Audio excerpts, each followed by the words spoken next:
The last time I came here, you know, when I saw the Great Wall, didn't really enjoy it, did I? And I got back and I sort of said to a mate where I'd been, and he told me about this place. And I was gutted. I never came here. All this way, I never saw it. So it's weird in a way that I've had a second chance. It was like it was meant to be. I think it's in keeping with what we've been doing.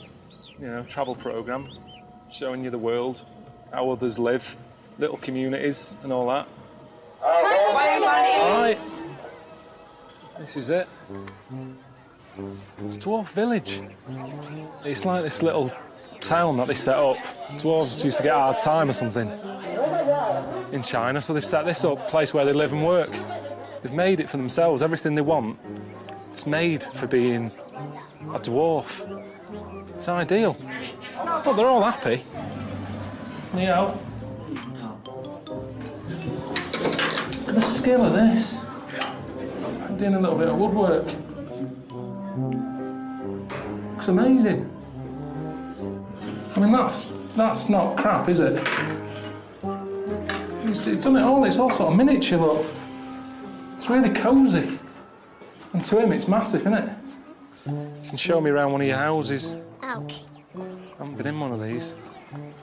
Just slow down a little bit. Just hang on a minute. Just hang on. Oh! Now, you're not meant to laugh. Too small for you. Yeah, I am looking for something a bit bigger.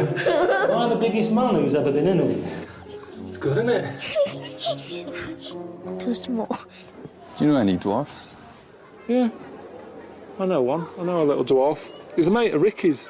I don't know what he'd think of this. He's always playing roles as, like, elves and Santa's little helper and all that. So at the end of the day, what's the difference? At least here, they work every day. 2 p.m, showing 7 days a week. Dwarfs at home. They're busy at Christmas. What else are they doing for the rest of the year? There he is. Sat on a shelf. Name's Warwick. Any film with a dwarf in it, he's it. Hello? Is that Warwick? Yeah. Hey, it's Karl, Ricky's mate. Oh, yeah, all right. Yeah, what are you up to? I'm just in China. I'm looking at a dwarf village, and I wanted to run the whole sort of concept by you, because I know that people at home get a bit funny about, oh, you shouldn't be, you know, having a little dwarf village and all that. And it's really good. The people in there are dead happy. Nice little show they put on. Just thought, you know, it sort of covers me if I speak to you and say, I'm at a dwarf village, and you go, yeah, I've heard of that. It's nice. Good on you. No, well, I have heard of it, definitely, but I don't think it's nice. Why not? Well, I mean, it's like going back to the days of the freak show again, isn't it, really? I mean, they're all in there together, and you're going in there to gawp at them, basically. Well, yeah, I did. And, you know, there is, like, little blokes in little funny outfits and all that, and you do sort of smile. But they're smiling. I think it's all right, isn't it? I think it's terrible, Carl. I can't believe it. You don't know who's behind the scenes running that. Did you meet them? Yeah, there's a king. And is he little? Of course he is. That might be a show king. There might be a... No, he was the head... No, he was the head man. He was at the top, he had a little cloak on and a crown, shades on. You could tell he was in charge. What's happening out in China, it's segregation, it's exploitation, seriously. It's not. Seriously. You see, you haven't been... This is what annoys me with people who... I'm in the thick of it here. I'm stood by their houses. They're all happy. There's a woman who I met who's a little dwarf. She's only been here 4 months. She's already got her own mushroom to live in. Now, you tell me that's wrong. I'm just a bit disappointed in you, to be honest. Hang on a minute. You're being all on your high horse and that. The picture that I shown of you on the telly so people knew you were sat on a shelf. Yeah, well, it doesn't change my opinion, to be honest. I was doing something that was important, what I was doing there, anyway. So, if all your work dries up, they're not making another Star Wars, you can't dress up as a little monkey, you've got no money coming in, you wouldn't think about coming here then? Definitely not. Next time... I mean, I haven't got pictures in our flat because of that mirrored wall I've got. Yeah. Right? So, I mean, it's tiny, you've been in it. Got windows on one wall, door to get in on the other, kitchen on the other, mirrored wall on the other. So there's No nowhere space for there. art. There's no space for art. I'm intrigued how you sit at home. Where's the sofa? At home, Yeah. facing the mirror. So you sit looking at yourself all night, Yeah. as opposed to a painting. Yeah, but at least that changes each day. No, it doesn't. It does. The picture No, changes. it's not. It's round and miserable every fucking day. No, honestly, it's good to, because you don't look at yourself otherwise, especially me. I haven't got any hair to comb or anything, so I don't look in the mirror as much as the normal person. So, whereas now, I'm looking there every day. So you're sat at home staring at yourself? No, because the telly's in front of the mirror. But are you not distracted by yourself? Yeah, you do. When the adverts are on, you look up, and if Suzanne's sat next to me, I tend to talk to her through the mirror. What do you mean? So why don't you look at her when you talk to her? Well, you don't have to turn your neck or anything. There's no neck usage going on. I can just look forward. I look at the telly, lift the eyes up, look in the mirror, look at me, look at her. What does she do? No, Look back at you we're in the used to mirror. it. There's nothing wrong with that. It's like there's more people in the room in a way. It's like, And they're further away. there's nothing odd about that. Why wouldn't you use... It doesn't matter. Your Sorry, eyes, remember, your why eyes wouldn't are you still... talk to your girlfriend via a mirror all the time? Is that your question? Well, no, I think it's quite normal. If your head is facing a mirror where you can see everything in that room, remember, it's a small flat, I can see everything that's going on in there without moving my head. Stephen Hawking would be well happy. So I can look forward, she's sat next to me. If I'm watching the telly, I can say something. Now, she's getting the sound from me still because she's sat close. Yeah. But yeah, we're further away, but things look better from a distance anyway. So that's how you managed to keep this relationship alive? Maybe. You're such an odd little man. But no, it's not odd. You see, there was a woman on the estate who did use... Have I told you about Miss Peggy before? No. It rings a bell. Go on. I think I told you ages ago. It's this fat woman who used to be on the estate. She had a three-wheeler bike. And her Push husband's... bike, pedal bike? Yeah, like a tricycle thing, but a big one. Right. She used to sit her husband in the basket in the back. Cycle about, what have you. Yeah. She was known as Miss Piggy. Anyway. Oh, is this the one that she used to beat him up so your dad pretended to be a policeman? Yeah, that's it. Anyway, well, the way she used to communicate, she used to always go in quick save and nick biscuits. And if anyone went up to her to say, stop nicking the biscuits, she'd pull out like a little mirror out of a bag and she'd look in it, but talk to you via the mirror. Oh, God! Oh, man! What? So she was insane? It's weird, isn't it? It was really weird. Like It used to scare me. It's like a Salvador Dali painting. you exist in there. Yeah. It's really, really So weird. hang on. So she used to talk to people through the mirror because she was mental. I couldn't sit, watch the telly, and look at me watching the telly in the mirror all night. No. That's No, weird. that would Why? be really weird. It's really weird, Carl. I'd be very conscious of myself. No, Conscious I of the think way it I'm gives you confidence in that. And if you are Gives you sort of... confidence. Well, yeah, because you're seeing yourself more and you pick up what habits you do and stuff like that. So what have you changed through your viewing of yourself? I sort of grew a beard the other week, just something different to look at for a bit. And then you get sick of that. It's like a piece of art. Change that, have a bit of a shave. Can you see the back of the telly in the mirror? A little bit, yeah. If the flat's a mess, it's a mess twice. Oh, God. Oh. If you go to places that you're in danger of being kidnapped, you're meant to have a code word. So that when the people who've nicked you call up the London office, they go, we've got Ricky, Steve and Karl here. Right. And the London office go, yeah. Give us your code word. Well, at the time, it was Congress tart. Congress tart. How are you going to slip that into a conversation? No, you don't slip it in. They've got a bag over your head, gun to your head or whatever, tell them you've been kidnapped and you go, Congress tart, and they go, bloody hell, he's been kidnapped. Before you know it, the A-team's coming in. Right. So, ring. Hello, Carl, mate, how's it going? Congress tart. What? Congress tart. Rick, who's on the phone, mate? It's Carl. He said Congress tart, so he's definitely been kidnapped. Who are they? What do they want? Right. Who am I talking to now? Because Them, ask them. What do you want? He's asking what you want. Well, there's no one here to do that bit of role-playing, so maybe you should tell me what they're saying. They said, they just said they want to use me as bargaining power. But what do they What want? do they want? We'll see if we can... But what do you actually want? Oh. What would they want? Is it money? Give him money. Okay, £5 million. Too much. I'm not spending that sort of cash. I've worked hard You for don't this. do that. I'm not spending that cash. You see, this is what worries me. I'm not spending £5 million to get you back. That's what's worrying. No. Because that's what would have happened. Can't we negotiate? Put them on. Yeah, here's Ricky. Right, you've got to play him as well, though. Hello? Hello? Who's that? Never mind who it is. Where's me £5 million? Can't afford £5 million at the moment. We're going to kill this kid if you don't give us the £5 million. How can We're you call getting him a sick kid? of him. Why? What's he doing? He's just shouting Congress tart. Give him the money.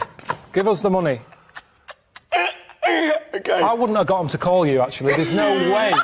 There's no way. Okay, let's have a break. Oh, God! Oh, God! Yeah, the thing is, I don't know what power I've got. That's the thing. If I start wrestling with him, I don't know how strong I am. I might do some damage. By accident. Because I don't go about punching people and stuff, so I don't know how hard I can hit. I might really hurt him. Well, there you have it, folks. Now, let's see him in action.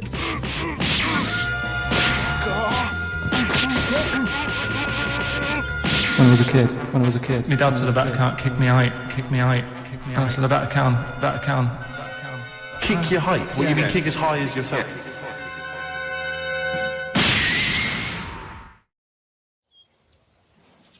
I'm not cut out for kung fu, I know that much. That shouldn't hurt, should it? Just having a cup of tea.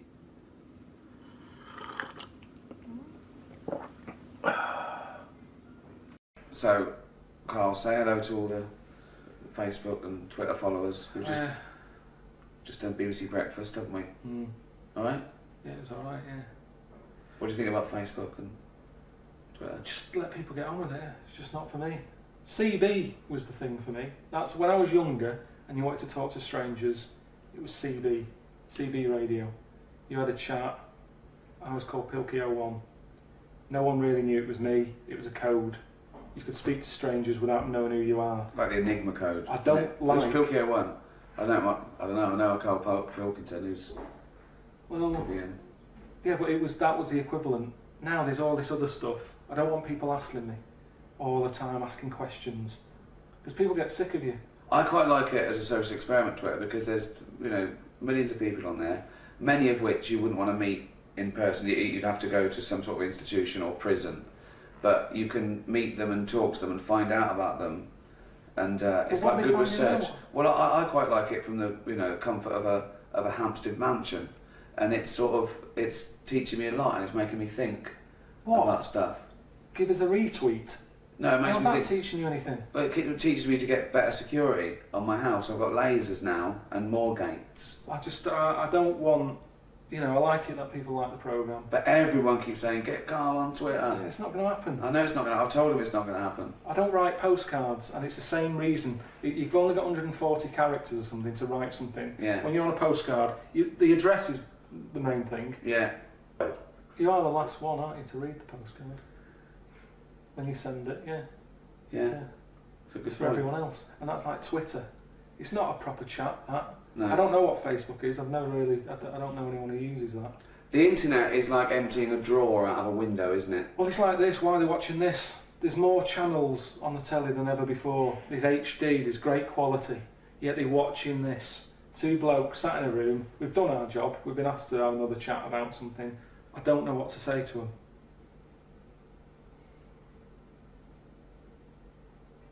Mention the DVD. The DVD's out. Yeah, it's out now, isn't it? But you can get that from most places. And say you really appreciate them. But if they're online, you see, if these people are constantly online, they're going, oh, there's something to download illegally. They won't go out. They don't leave the house, do they? They constantly sat like that at home, looking at stuff. Go out! Happy Christmas.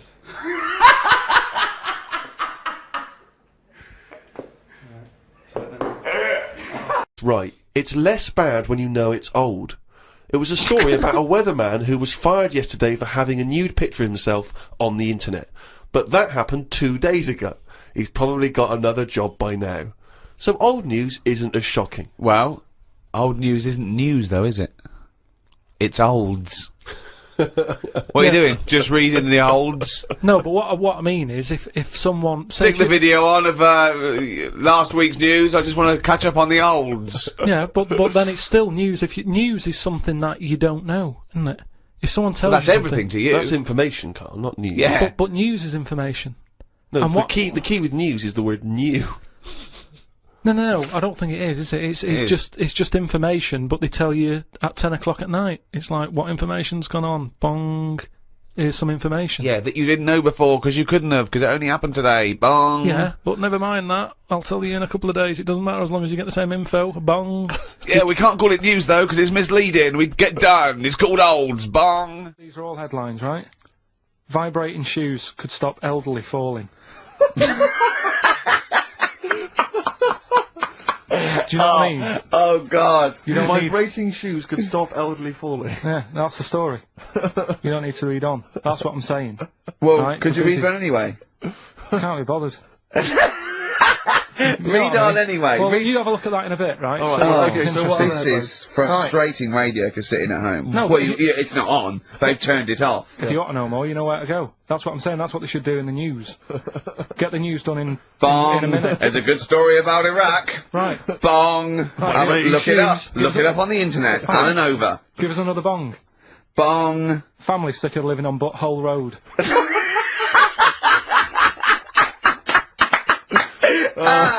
Oh, brilliant. Bong. Man wears same shoes for 60 years.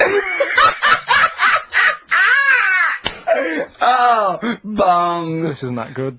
Some fella pulls a train with his teeth. And in lighter news. I love that. Triple Donald. This one is very good. And the last one, man fails to break clothes pegs on face record. She's always good. Well, that's the one I did read on about. I love that out of all those. That's the one he read on about. Go on then. Just Why is that news? He fails to make a record. So did I today. I know, yeah. I failed the long jump record today. Yeah. Didn't even take part. No, I was rubbish. Carl, come on. That was. Let's have some news. Let's do some proper radio. Have you? Although all your news comes from Anova, doesn't it? What will Dr. Fox do about now at 2 o'clock? He'd do some amusing news. It's coming up for 2, and here is the news with Karl Pilkington. Well, like I said, it's just headlines and that. I don't bother reading on if I No like point. the headline. And it's all from Anova, not from a newspaper or. It's not made up or anything. These are real okay then. Well, let's headlines, see. Let's see. Okay, imagine Trevor McDonald doing this. These are real news headlines. Okay then. Well, they're real to Karl. Okay, here we go. And here is the news with Karl Pilkington. Bong. Man hid in wardrobe to avoid work. Yeah, good. Alright. Bong. Teenager gets stuck in washing machine. Bong. Dutchman has 2 right feet. Bong. Cow hit by train lands on farmer's wife.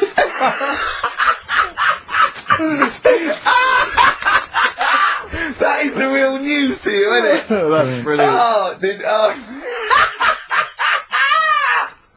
I was just thinking the cow flying through the air. Yeah. And the wife's going, oh no. Yeah. Oh dear.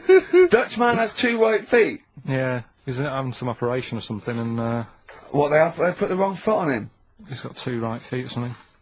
Well, maybe it was only a right foot that was available. Good dancer. Yeah. Oh dear. What Well, else? in real news. Actually, speaking of headlines, Oh, here we else going go. on in the Okay, world? look. Yeah, imagine if Pilkington was on News at 10. Okay. We should just explain, you cannot be bothered to read an entire news story. You get everything you need from a headline, don't you?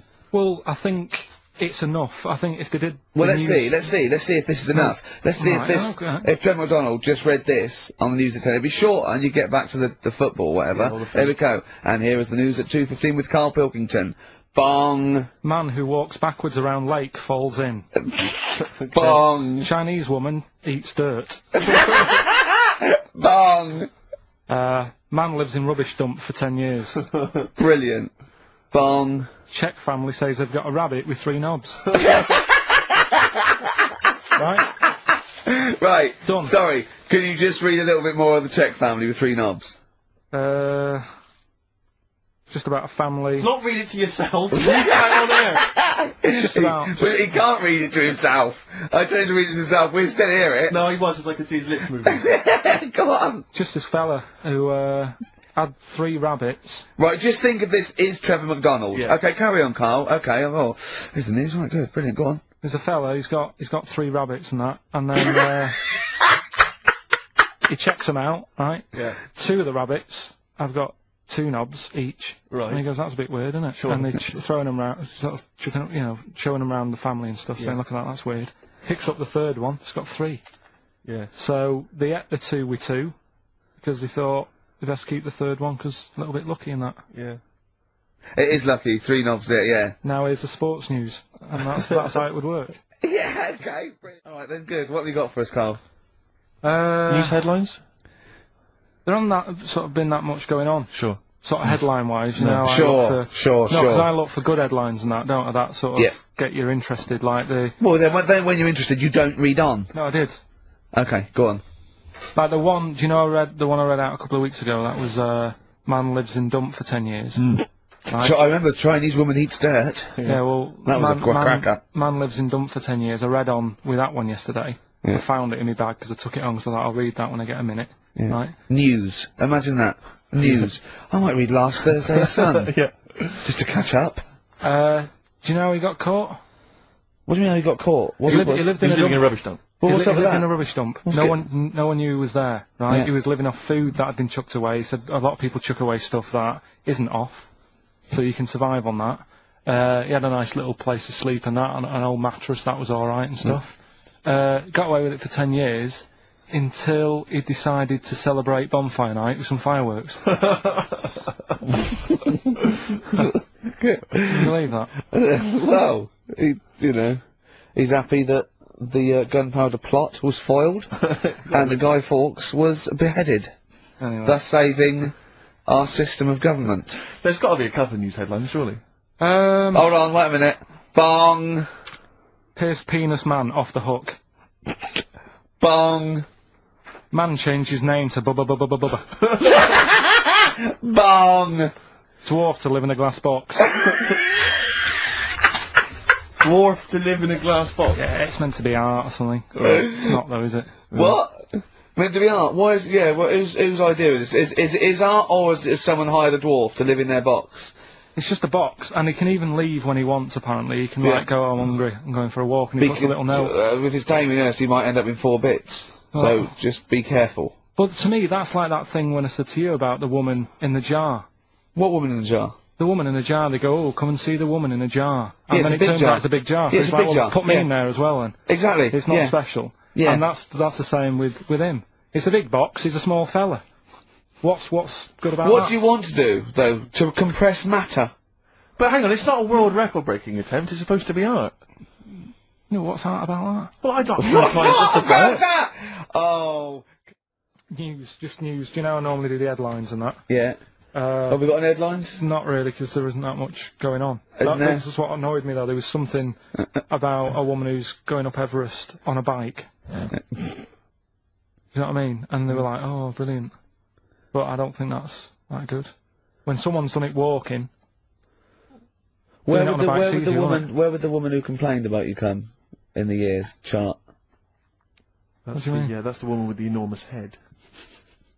Lest we forget.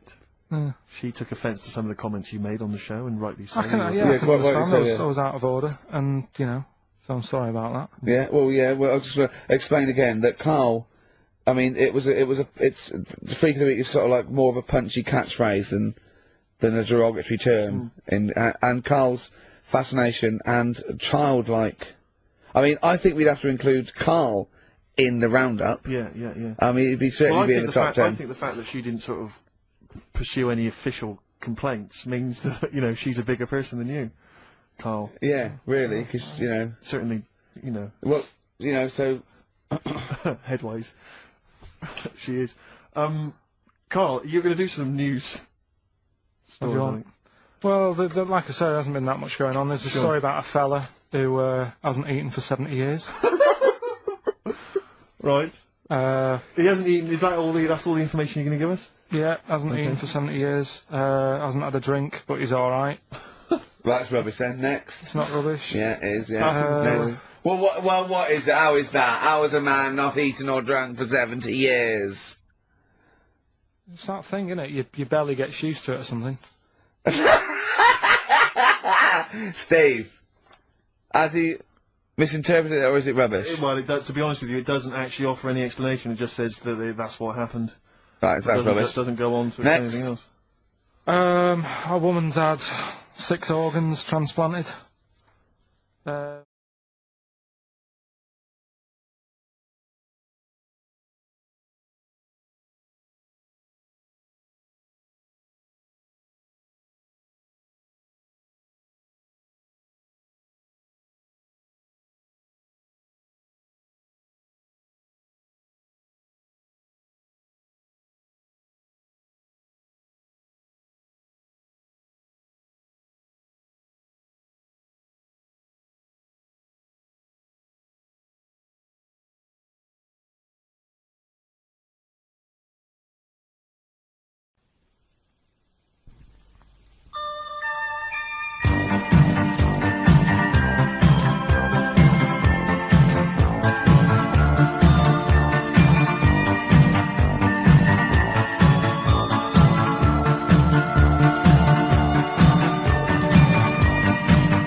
Carl, have you ever seen the programme Inside the Actors Studio?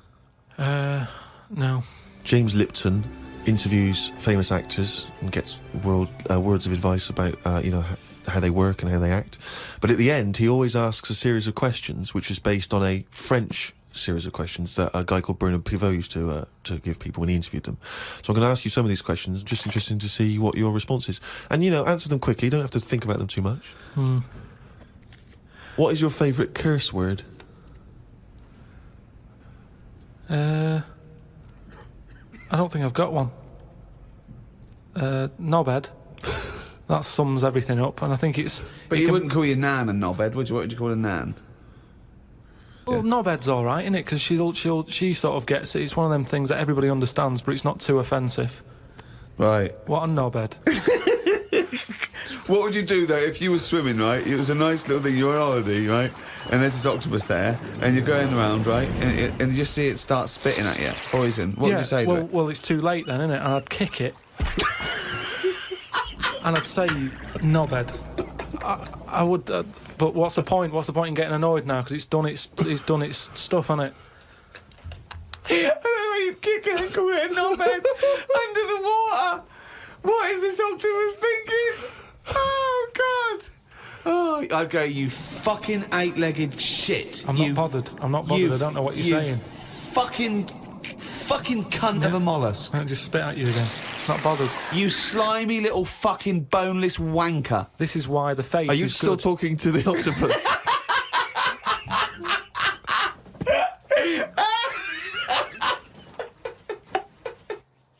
Came up with a good idea. We'll be the judge of that. Well, I'll do it now. It's not a good idea. Okay. Okay. I'm sticking my neck out here. But I think this isn't going to be a good idea. Okay. Thoughts? Well, I'm going to agree with you. I'm going to second that motion. Okay, let's see. Let's see if we're both right. See-through skin. High five, Rick! But that isn't what I'm saying. What I'm saying is, have you seen them weird things that just look like... They sort of look like a leaf? Yeah, they're insects that have evolved to look like a leaf. So a bird thinks, oh, there's no tea there. No, that's but not a juicy insect. It's a leaf. I don't eat leaves. Yeah, but at Forget some it. point, something has had it away with a leaf. No! What? At no point has something had it away with a leaf. No, to make it look that much like a No. leaf. At no point did a beetle shag a leaf. There's nothing on a genetic level or molecular level, anything to do with it having anything to do with a stick or a leaf. It's superficial. It's the way it looks. Do you know what he said to me the other day? This is unbelievable. This is one of the most stupid, incredible things I've ever heard. He was talking, and he suddenly stopped, and he was thinking about it, and he went, oh, I don't know what, he went, you'd never see a black ghost. Extraordinary. True, though, isn't it? I've never seen a ghost, full stop. There are no ghosts. There aren't ghosts. No, I mean when you just see them in, like, magazines and that. Play a record! Right, I don't know the sort of full ins and outs of it. Go on, you surprised me. But what he asked for, something happened to his tackle, right? Mm-hmm. It's penis. Yeah, right. So he was at the doctor's, and they were like, oh, what can you do for me? It's a bit embarrassing, I've got nothing down there, right? So they were like looking at it, going, yeah. Doctor, I don't know if he started like rubbing his chin with his finger or something. Looked down, he's thinking, got an idea. You've got a lot of fingers, how many of them do you use? The patient's like, yeah, I see what you're thinking. They cut off one of his fingers, sewn that on to where his tackle is. He's happy. Well, that's different though, isn't it?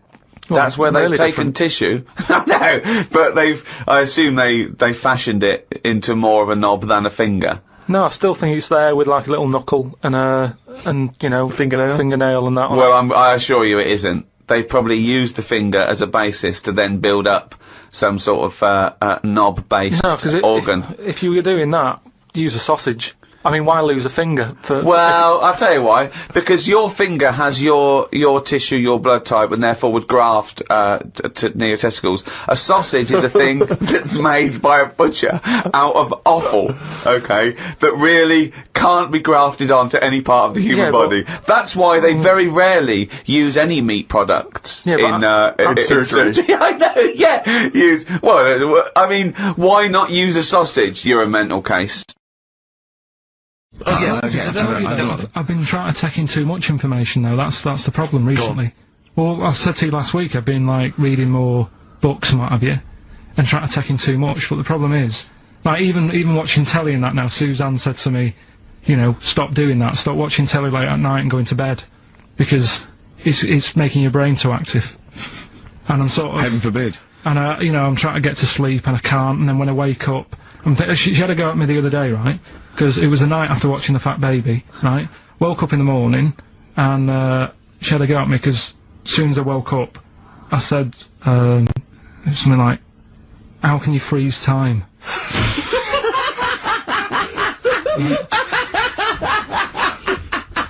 And she says, "Are you going to say good morning or whatever?" I'm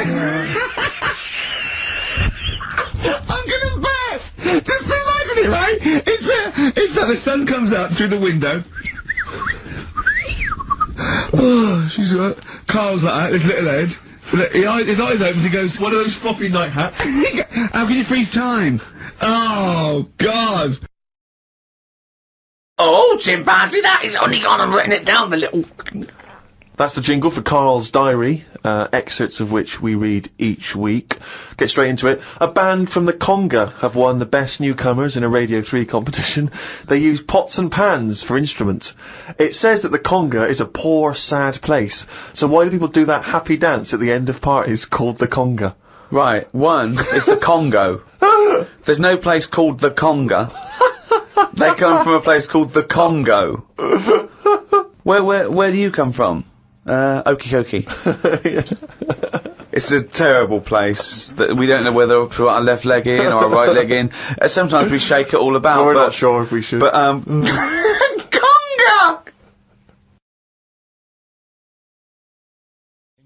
So we'll move on to this next one, right, which is brilliant. Dead short story. So, right, old woman, about 70 years old. She's normally fit and healthy and stuff, nothing wrong with her, she's having a good life. And one day, she goes for a check to the doctors, just to check herself out, 'cause she's getting on a bit. Says, take your clothes off and that. So she does, and checks her out, says, yeah, you're looking good, you're looking good. Turn round, he said, oh God. He says, you got a tumour on your buttock. Right? So she goes, oh. What, can you do anything to sort it out? So they go, yeah, we'll book you in for an operation, it's best if we remove this. Books are in for an operation, operation day comes, strip her down and that, they're all stood round, the doctors, start to operate, it only turns out it's a pork chop that she sat on 5 years earlier, and it had stuck to her buttock. Right, Karl. I can forward you. I'm honest. Right, no, listen. Serious. Right, okay, Karl, I'm telling you now, I'm leaving. I'm never doing this show again. No, I'm serious. Honestly. You're talking. I've never had such. You are. Play a record. Play a record. I can't believe it. What do you mean you can't believe it? Stop the record. Stop the record. Stop the record. Right, okay. Right, what do you mean you couldn't believe it? No, when I read it, I said I've got to tell Ricky This woman had a pork chop stuck to her arse for 5 years, you mental case. Of course she didn't.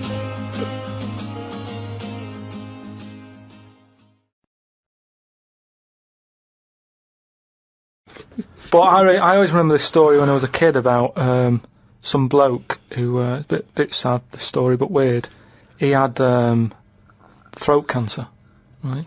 And his doctor said, carry on with your life, right? It's not going to be that good, but just carry on, but don't eat meat.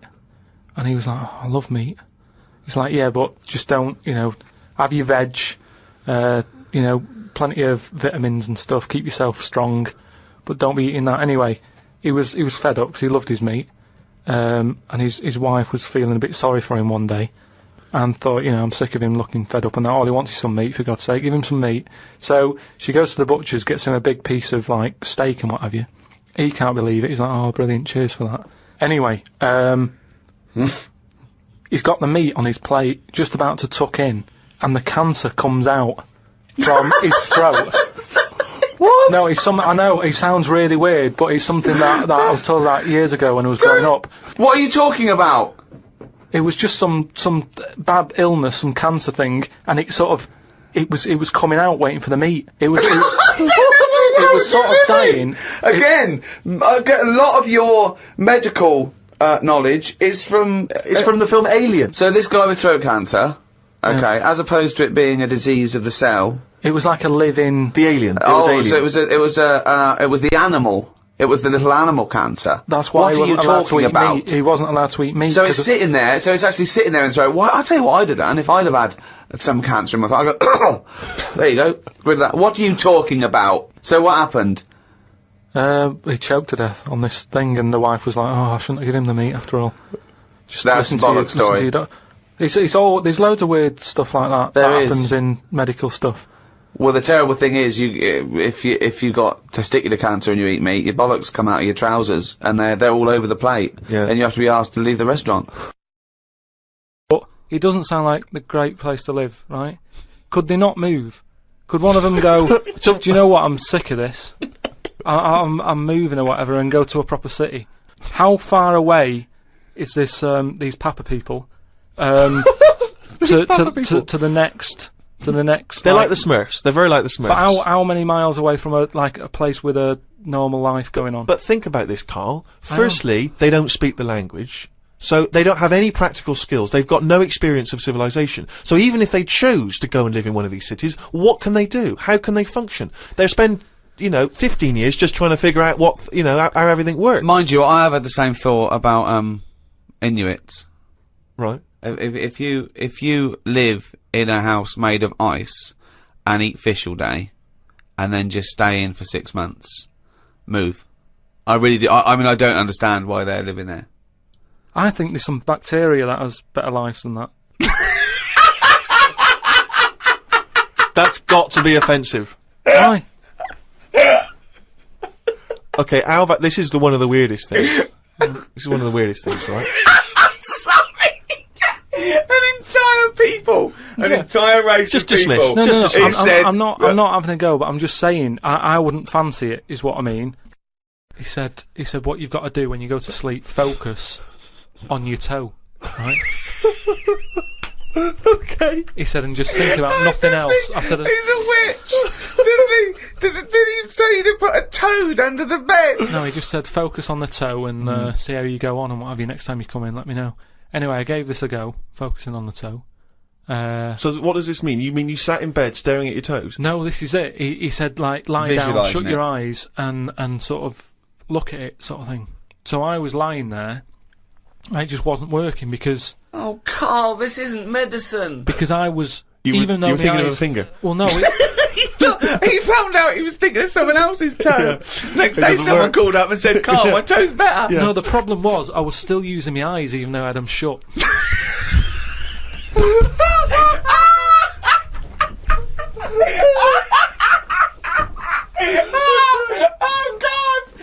God! Just when I think he could never come up with so much stupid, he pulls that one out of the bag! Right, Turns so out- what does that mean? Oh God!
and it was all, it was full of old people, really. I mean, that's probably why it's called Gran Canaria, right? Because it's just Grannies old people. everywhere. Yeah, right. But what I thought I'd start doing is start a diary. Okay, why? Just because I sort of had a bit of time on my hands and that. Just thought, write it down, write stuff down. And do you hope that this one day will become one of the great literary documents like Samuel Pepys' diary? I haven't heard of that. Is it any good? You've never heard of Samuel Pepys' diary? No, the most famous diary other than probably Anne Frank's. I've heard of Anne Frank's and that, and I thought if she's sat in a loft, knocking stuff up, not much going on in her life at that point, yet she was still writing it down. Yeah, whereas Thought, you've well, been I'm to on Gran holiday. Canaria, yeah. I thought, so there is stuff going on that I can chat about. Start a diary. Sure. You started a diary. Yeah. And what are you going to do? Did you keep it up every day? Yeah, just... oh, can I read it, please? Well, a diary is meant to be sort of... Please, can I read some out on this podcast? Carl... Some of it, though, is only relevant to me. It's sort of... Oh, this is... Please, give me it. Oh, my God. I mean, this isn't... I haven't just... Look how big it is! It's one of those desk diaries. It's huge. It's about a foot long. And it's... Oh, that is amazing. Imagine if Anne Frank's had been like that. As she got out... Right. Everyone would have heard it clank down on the desk. Yeah, but my writing's quite big, isn't it? Oh, look! Give us that. Do you know about joined up writing? Have you heard about is that? There's no point. amazing. Sometimes you can't read it, can you? So it's best to okay. look at ancient times. Oh my God! It starts on the first day. This is wonderful. Going on holiday to Gran Canaria today. Woke up to the news that Tony Banks had died. There was a piece on the news about how everyone was shocked. Got me thinking about an invention that was being good. Right, a watch that counted down your life. If it says you've got 3 days left, go to the doctors. Told Suzanne about invention. She said she wouldn't buy one. But she said that about the iPod. How would this device work, this watch? I mean, how would you know when you were about to die? Is that a concern? Again, not for you to worry about, presumably the boffins and stuff. No, like all that. I was thinking is that Tony Banks fella, he died and everyone was shocked about it. But if you had like a little watch on... But how did it work? You can't just say, wouldn't it be good? How would this work? Yeah, I imagine you in the patent office going, got an idea. They go, oh, certainly, Mr. Pilkington, what's your idea? Watch that counting down your life. Oh, how does that work? Just wear it, just pop it on your wrist. No, what do you mean, just pop it on your wrist? How does it work? Just pop it on your wrist. Brilliant. You're an idiot. Well, it's interesting that he goes on. The flight to Gran Canaria was a bit bumpy. I thought about the clock that counts down your life again, and I wondered if it would know if you were going to die in a disaster. No, he's querying his own design. He's wondering if it would know. He's invented this. Now he's not even sure. A fella on the plane was reading Koi Mag. It was a fishing magazine. I glanced over and noticed he was reading the Pond of the Month article. Don't think they could make it into a weekly magazine.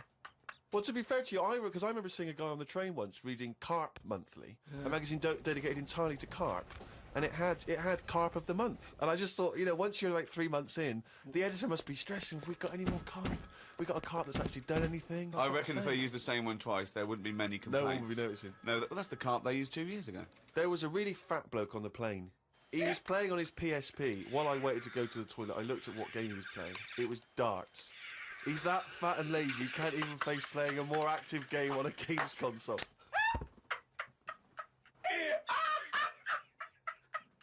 Me and Suzanne got off the coach along with a couple of old people. One of them was in a wheelchair. I don't think it was wise of them to come to a volcanic island with a wheelchair. Everywhere's pretty rough paving and slopey. Guess I'll keep an eye on it as the weeks go on. Day 2 in Gran Canaria. Brilliant, we're only at day 2. The hotel's a bit odd. I've never seen as many cross-eyed people in one location. That's enough, isn't it? That's amazing! Well, you may as well let me read on a bit more. No, this is amazing. Well, come back to This it is a later, brilliant diary. This might be the best diary ever written. Oh. While sat listening to the Kinks on my iPod, I wondered if everybody thinks in their accent. I know I do. What's this? What are you talking about? Just that, when I've been sat there lying on the lounger, right, and I was thinking about stuff. How do you know you think in your accent? Tell me a typical thought. Because what I mean is, say if I was like, if I saw something, right, do you know how I say, like, oh, that's a bit weird, isn't it? No, but that was I don't being have said. to. But when you think, I don't think the sentence is like I'm saying it. It's just a thought. The thought appears. It's conceptual and it's already there. It's not like I go, Rick, what? Just looking at that fellow over there, were you? Yeah, I was. Yeah. I was thinking it looks a bit weird.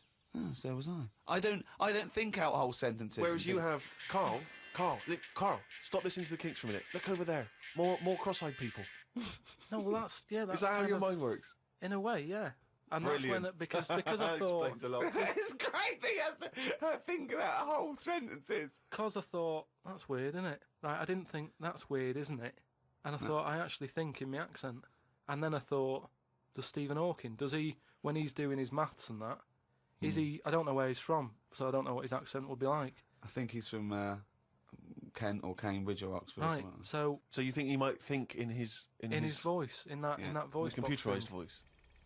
Just wondered. Had lunch inside today due to shite weather. Sat next to an old fella. Old men's ears and noses carry on growing as they get older. Suzanne noticed his fingers were fat too. Maybe they continue to grow. Suzanne didn't laugh when I said her arse had the same problem. Day 3, cloudy start to the day. Had pie and chips in a cafe.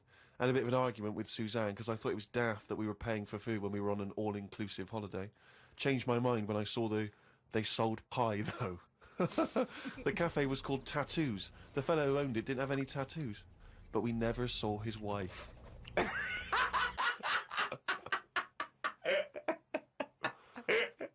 Oh, brilliant. Had a drink in a bar. Everyone sat and watched one of the local cats lick its bollocks. It's the greatest holiday in the world. That's the entertainment in that town. Went back to the hotel and had a sleep before tea. I love the fact you're moaning about old people, but you're just as bad. You've done nothing so far. He's done nothing, he's got a big hip. Woke up to news about ducks being badly treated. There was a really ugly one with bent legs. I'm gonna die. Why does he write this down? Oh, God. Oh. There is a fat bloke from Bolton who is in the pool as I write this. He's got a big tattoo on his back, but I can't work out what it is. ... He just got out of the pool and burped. Just felt like you had to keep us abreast of that. Everything's in the diary. I've just seen it get to the point where you're going, breathed in, Yeah. breathed out again. There was a big fat fella in the sea who kept his t-shirt on. If you're big and fat, is there more chance of you getting burnt because there's more of you on show? I asked Suzanne and she said she didn't know in that sort of not listening kind of way. I wanted to hang about to see if the fat bloke was going to get in the kayak, but Suzanne said we had to head back. Just let him wait in to see if he's going to capsize. We go home today, so we got up early to get the last bit of cloud. No, it's just that it wasn't. It's not that sunny all the time. I mean, I was sat in weather that if it was like that here, there's no way I'd be sat in the garden. Yeah. But because you're on holiday, it's like, well, we've got to sit in it. Put your coat on. So are you going to continue to write this diary? Every single day? It's amazing. Keep this diary up. It's amazing. No, I will keep it up, because what I find as well is, I think earlier on, before I went away, I think I did learn something. And because I wrote it down, I remembered it a bit better. So... What was that?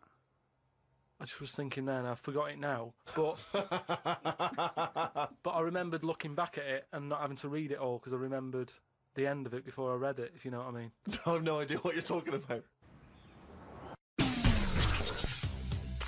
Hi, welcome back to T4. Joining me next to two men who've known each other for years. They're best mates, but I think they're having some relationship troubles, and I'm going to get to the bottom of it.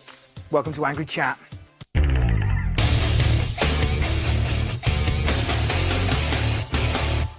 So today we're going to see if we can help two men settle their differences. Let's meet Ricky and Karl. Thanks, guys. Thanks, Ricky. Karl, thanks for coming in. Ricky, we're here to talk about you and Karl. Right. And your relationship. Yeah. Okay. How do you feel about Karl? So how do you feel about your friendship with Karl? How would you describe that? He's my best mate. He's got a little round head. Right. He's honest, hard-working. Sure. Sees the world differently. Okay. That's all fairly positive stuff. Karl, over to you.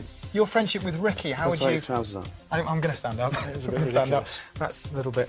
I'll keep one hand there. Carl, let's talk about your friendship with Ricky. Known him for what? Let's get into the 10 room. years? 10 years, yeah. Right. First time we met. Tell him the first time we He met. hit me on the head with a mobile phone. Because I wanted to see what noise it made. Because I'd never seen a head like it. It was totally round. I wonder if it made a round noise. I said, don't do that. He said, all right. He put a dustbin lid on my head.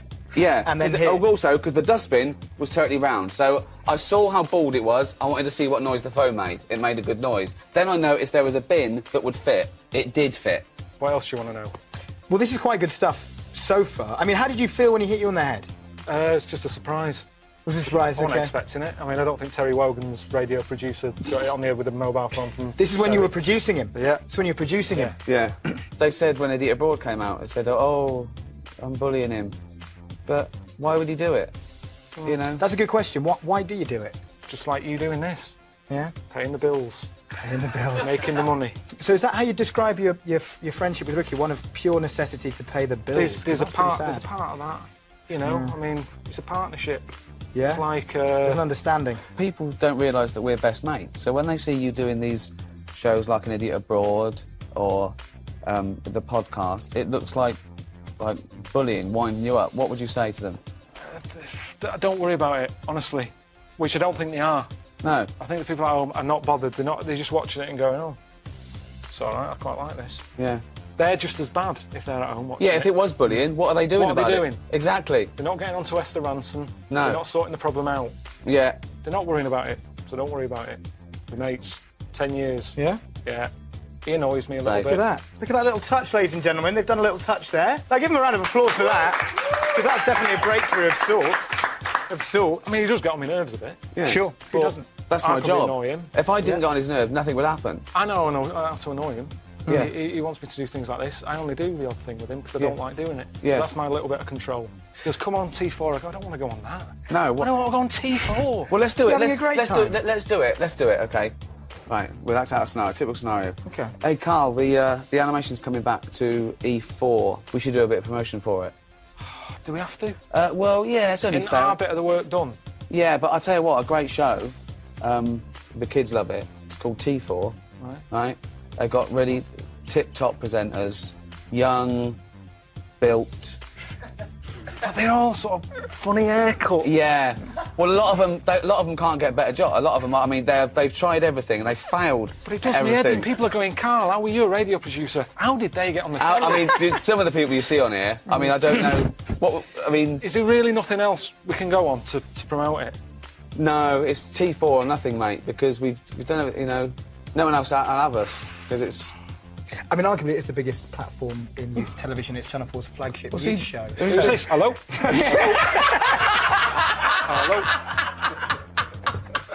Hello? All right then, let's go on it then. Who is it? Who's on there? It's a fellow in a tight, shiny suit with the most enormous quiff Right. you've ever seen. All right. I'll Yeah. see you later. Be careful if he kneels down and touches you.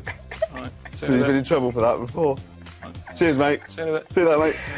Okay. And on that note, I think shake on it, guys. Shake on it. Cheers. And give him another round of applause. Join us next time on Angry Chat when we ask, where are you putting your hands? With Kermit the Frog. Up now, here's The Big Bang Theory.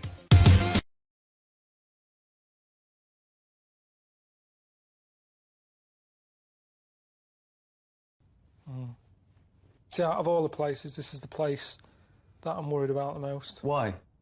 Just the way they live. They're different. What, Chinese people? They just wreck everything.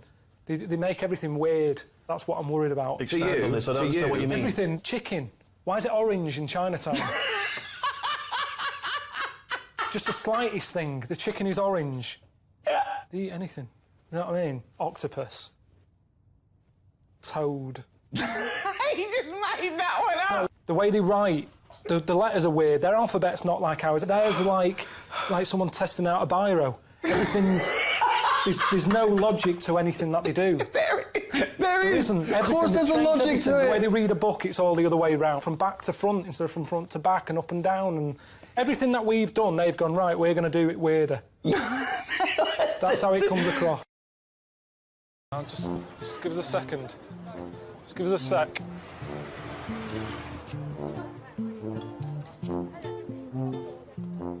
kidding me? Have you seen this? Have you seen the things? There's no doors or anything. As soon as you open the door, you could just get a full view of someone. I mean, if it was here, it's more understandable, isn't it? Because you'd be sat here, and at least people come in and you'd sort of go, I'm in this one. But it's a bit weird to just sort of wander in and... I mean, they've made this bit, why not just finish it off and put a door on it? They've done the hard bit. A couple of hinges and a door. And there's no toilet paper. What did they do here? Did they just pull up the pants and walk off? Is that what you do? I'm not here to say they should be using toilet paper, it's not right. If that's not what they do, that's not what they do. But it's just, I didn't know that. I didn't think China was going to be like this. I thought it was going to be more... Like I said, I thought it was where they'd made the iPod. I think I've got the wrong place, because this ain't a place where they need an iPod. Have a toilet roll first. I mean, it's weird, because whenever you buy stuff like that, toilet roll holders and stuff, it says made in China. Why aren't they fucking using them then? That's odd, isn't it? So he's got to leave the house, he's got to go, do I feel like one today? I might do, I've had a bit of a dicky belly, I best get my seat. Everyone who's walking past knows he's going to have a shit at some point today. I wouldn't like that.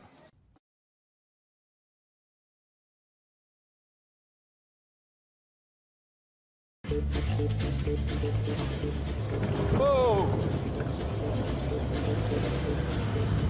What's the rush? It's been here for 4,000 years. What's he doing?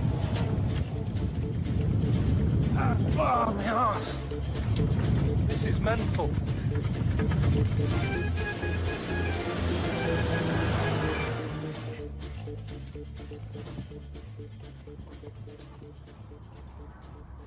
It's a lot of shit. You don't normally see any of this, do you? You don't see that many buses there. It looks like it's sat in the middle of like a nice desert. But it isn't, is it? It's just a building site. I'm half tempted to ask for Ardat. I mean, it's not even bits of old pyramid, is it? You've got all sorts of... You've got bricks here from, like, council houses and that. It's literally just, people have brought up shit and dumped it here. It's like something out of Planet of the Apes, isn't it? Barren.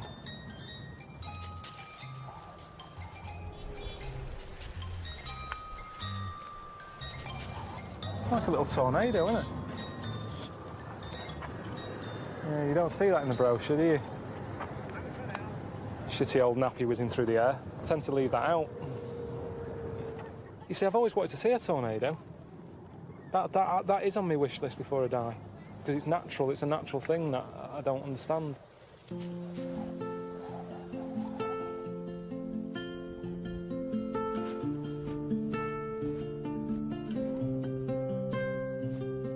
If that was like a little housing estate, you'd go, yeah, any will do. Are they all the same size? The design actually is a bit odd, isn't it? Because the square footage, the floor size is massive.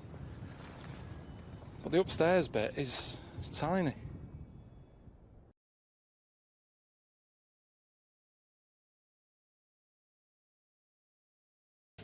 Yeah, I'm not going to change your mind, am I? I'm not going to come here and say, you know, it's all right, but it's not that amazing, is it? It's like telling someone that the kid's ugly. It doesn't matter how ugly that kid is. The mum and dad love it to bits. And I didn't want to say, but when I was looking up, I thought the chin looks a bit big. It's like that. All the rest of it is brilliant. The proportions, his arms and that, his body, but they just need to chip away a bit more, I reckon, at the chin. It's a bit sort of Jimmy Hill-ish. Say if I get back home and someone says, "You've seen Christ Redeemer?" I go, "Yeah," and they go, "What's it like?"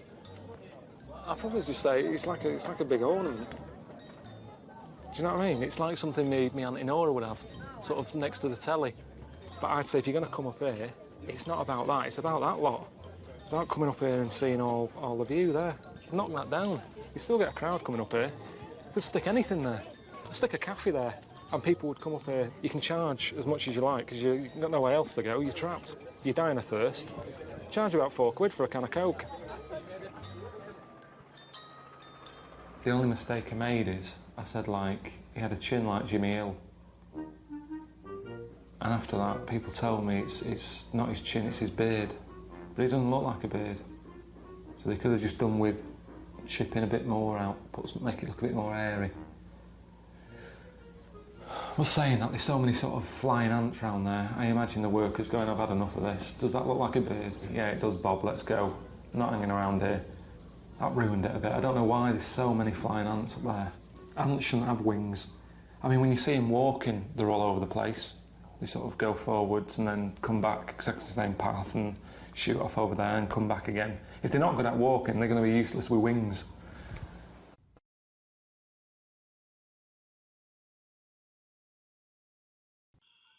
All right, mate. How's it going? Good. Well, you're heading upstream. We've arranged for you to visit a little village. The locals there are expecting you, and you should know to be extra polite because they used to be cannibals. That's true.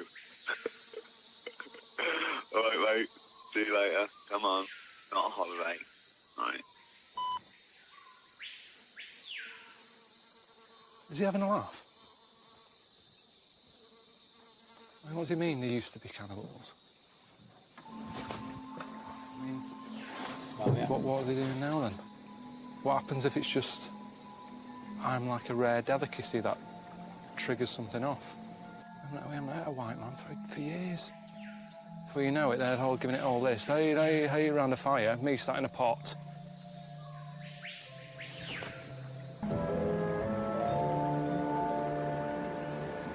Right, didn't wave back, so that's... They don't know what that means, or they hate me already, I don't know. Nothing again. I'm not doing it again, it's embarrassing. It's like asking someone's name 3 times and not hearing them. Are they smiling even? This is proper, isn't it? This is like proper tribe.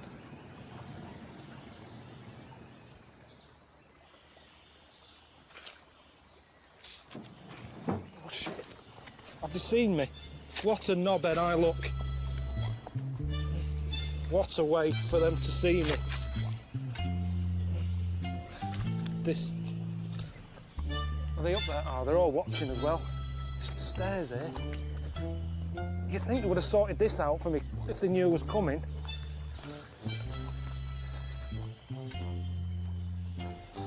Do I want the bags yet? All right. OK. He's glad to see the back of us, isn't he? See you then. Look at him, he can't get out of here quick enough. He knows more than I do, obviously. Look at him. Not hanging about, no waving. Raymond! Raymond! Anyone watching at home, he does do tours.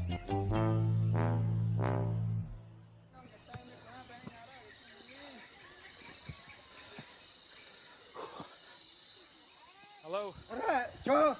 How you doing? Yeah. Nice one. Hey. How you doing? How do you say hello again? Hello. The chief? Around? Presidente. Presidente. This is going to be hard work. See, I don't like that. I don't like the big, all the attention. That's one of the reasons I haven't got married. All that everyone's looking at me. You don't know where to look. Women there, we're now on stuff. It's like, what's going on? All right, what's he saying, Aldo? What? What's that? Hang on. Hang on a minute. Where are you coming? That's what I say. Why am I coming? Where are you coming? I'm coming here. Ricky and Steve, my friends, asked me to stay here on the way to Machu Picchu. I've just been explaining to a fella here that I'm on my way to Machu Picchu. Need somewhere to sleep. On my way. I'm gonna be staying here in a tent. Right, let's let's get on with it. We've all got stuff to do. Oh, God. There's a woman with an axe. Right, and she's not wearing the stuff. It's like she didn't want to join in. It's mad, isn't it? No matter where you live, there's a nutter. Whether it's on a council estate in Manchester, London, in the jungle. There's always one in who doesn't want to join in, swinging an axe about.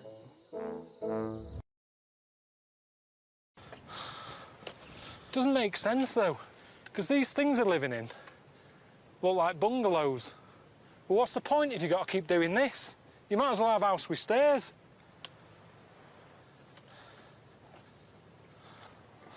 A bit more pleasant.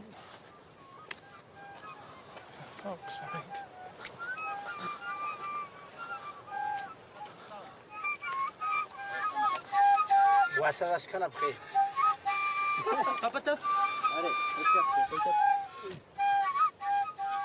I don't get it. Why don't they just want to rest? They've been walking up there with all these bags, out of breath, and now they're wasting breath, just making a racket. I mean, that doesn't even sound nice to me. That's not relaxing. They're all doing their own thing here. I mean, I had a cassette of pure moods, like panpipe stuff. Used to sort of make a bit of a romantic evening. Didn't sound like that. And there certainly wasn't a rat involved. Oh, God for that. Oh. I'm going to keep walking. All right. Enjoy your dinner.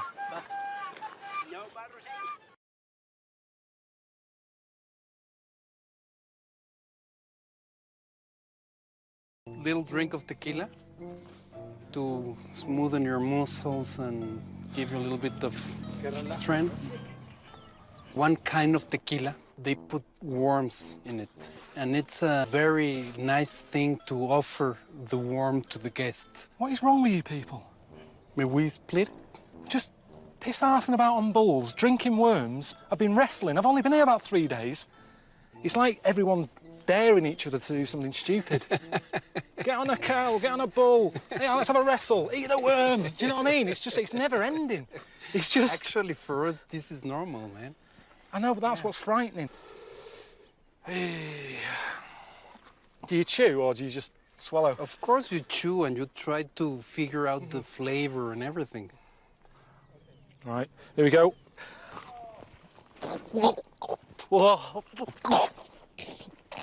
Swallow it.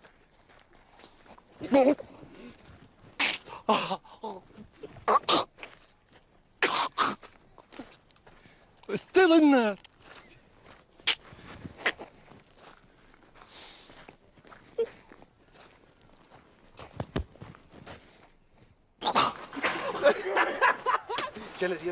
Oh, God. Oh. Fucking hell, man. I daren't bend over because I'm going to be sick. Right, well, OK. Let's jump inside.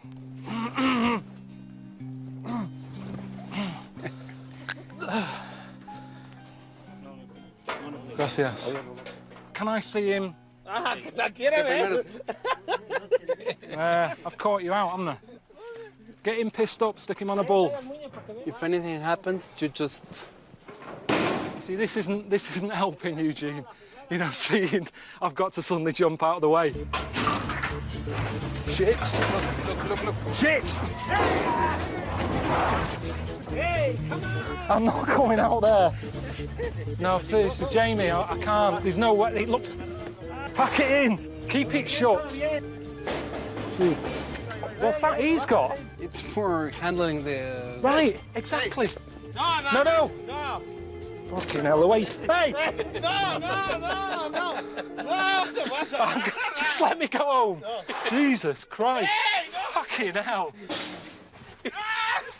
What was that? Stop winding me up now. Seriously, right? Enough's enough. Come on. You know, no chance. Carl, get it. Come back, man. Carl, it's your turn. No, Carl, no, leave it. Seriously, I've ridden a horse, I've had a drink, I've eaten a worm. Carl, come back. No. Load of bees here. Is anywhere safe?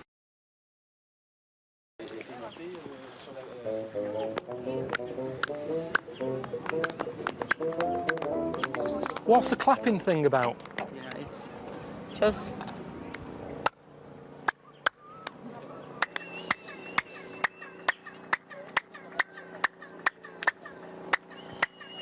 Oh, now I'm hearing it. It's like a boing, boing, boing.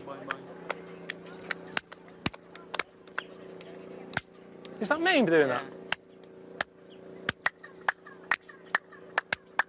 Just fluke though, innit? That can't be. Whoever designed that didn't say to the builder, right, listen, I need some sort of structure, some sort of platform that we can cut heads off. We want the head to roll down, and then just at the bottom something where I clap and it sort of bounces back. That just wouldn't be on the to-do list.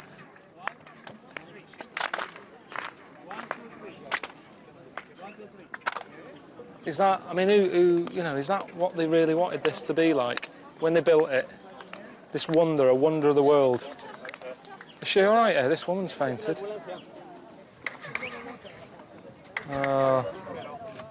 You see, though, look, everybody loves it. It gets a bigger crowd than the wonder now. Because people go, what's going on, Elsie? Oh, get the camera out. I think they're dying. Okay. No, she's still alive. Let's move on.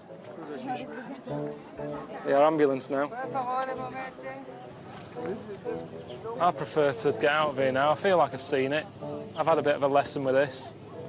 It's been all right. It's not been my favourite bit of Mexico, if I'm honest. More people flogging shit. I'm half tempted just to sort of fall over like that woman and get a lift home.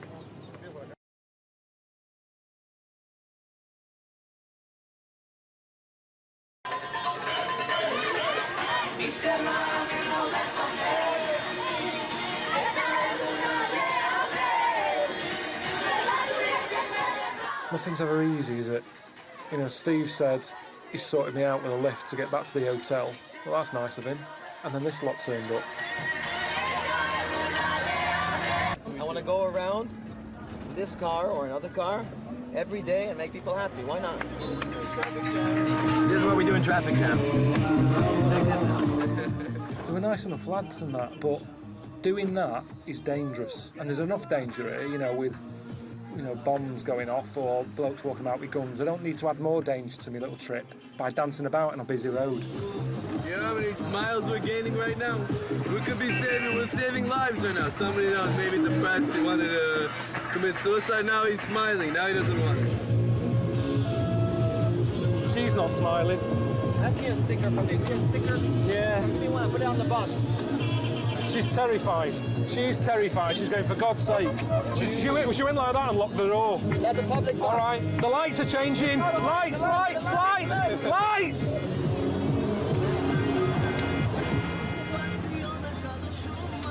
Oh, we're not getting out again. Where are you going? And it took ages, didn't it? You know, I mean, I might as well have got on a bus. You know, at least a bus has less stops than they do. I mean, at every 100 yards they were getting out and having a dance. Good stuff, huh? Yeah, it's great. Come on with us, just for a bit, come on. A little bit. 2 minutes, 2 minutes. On a corner, come pick a dangerous spot. This is the most dangerous place.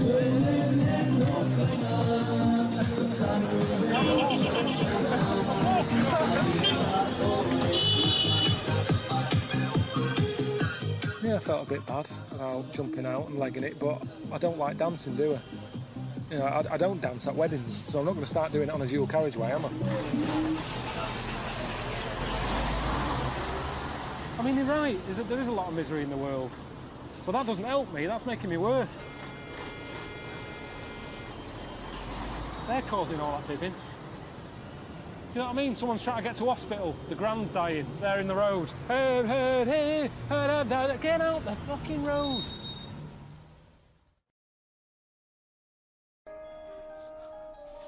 Right. Yeah. I can't even go in it. That's ridiculous.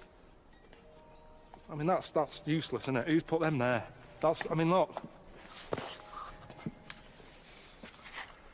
But my point is, you're sat in there, and that's your view over there. If you look here, point proven. You're better off living in the hole, looking at the palace, than living in the palace looking at the hole, aren't you?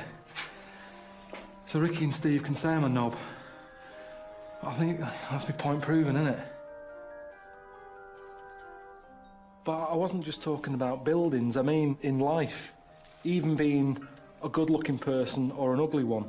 In a way, you're better off being the ugly one and you get to look at nice things. You're looking at the nicer-looking people. Doesn't matter about being ugly, how often do you look at yourself anyway? Same thing. Be the ugly one, look at the nice one.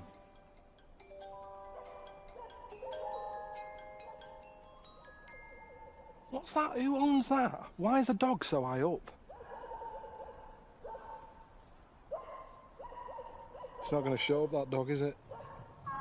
Oh, fuck me. Jesus.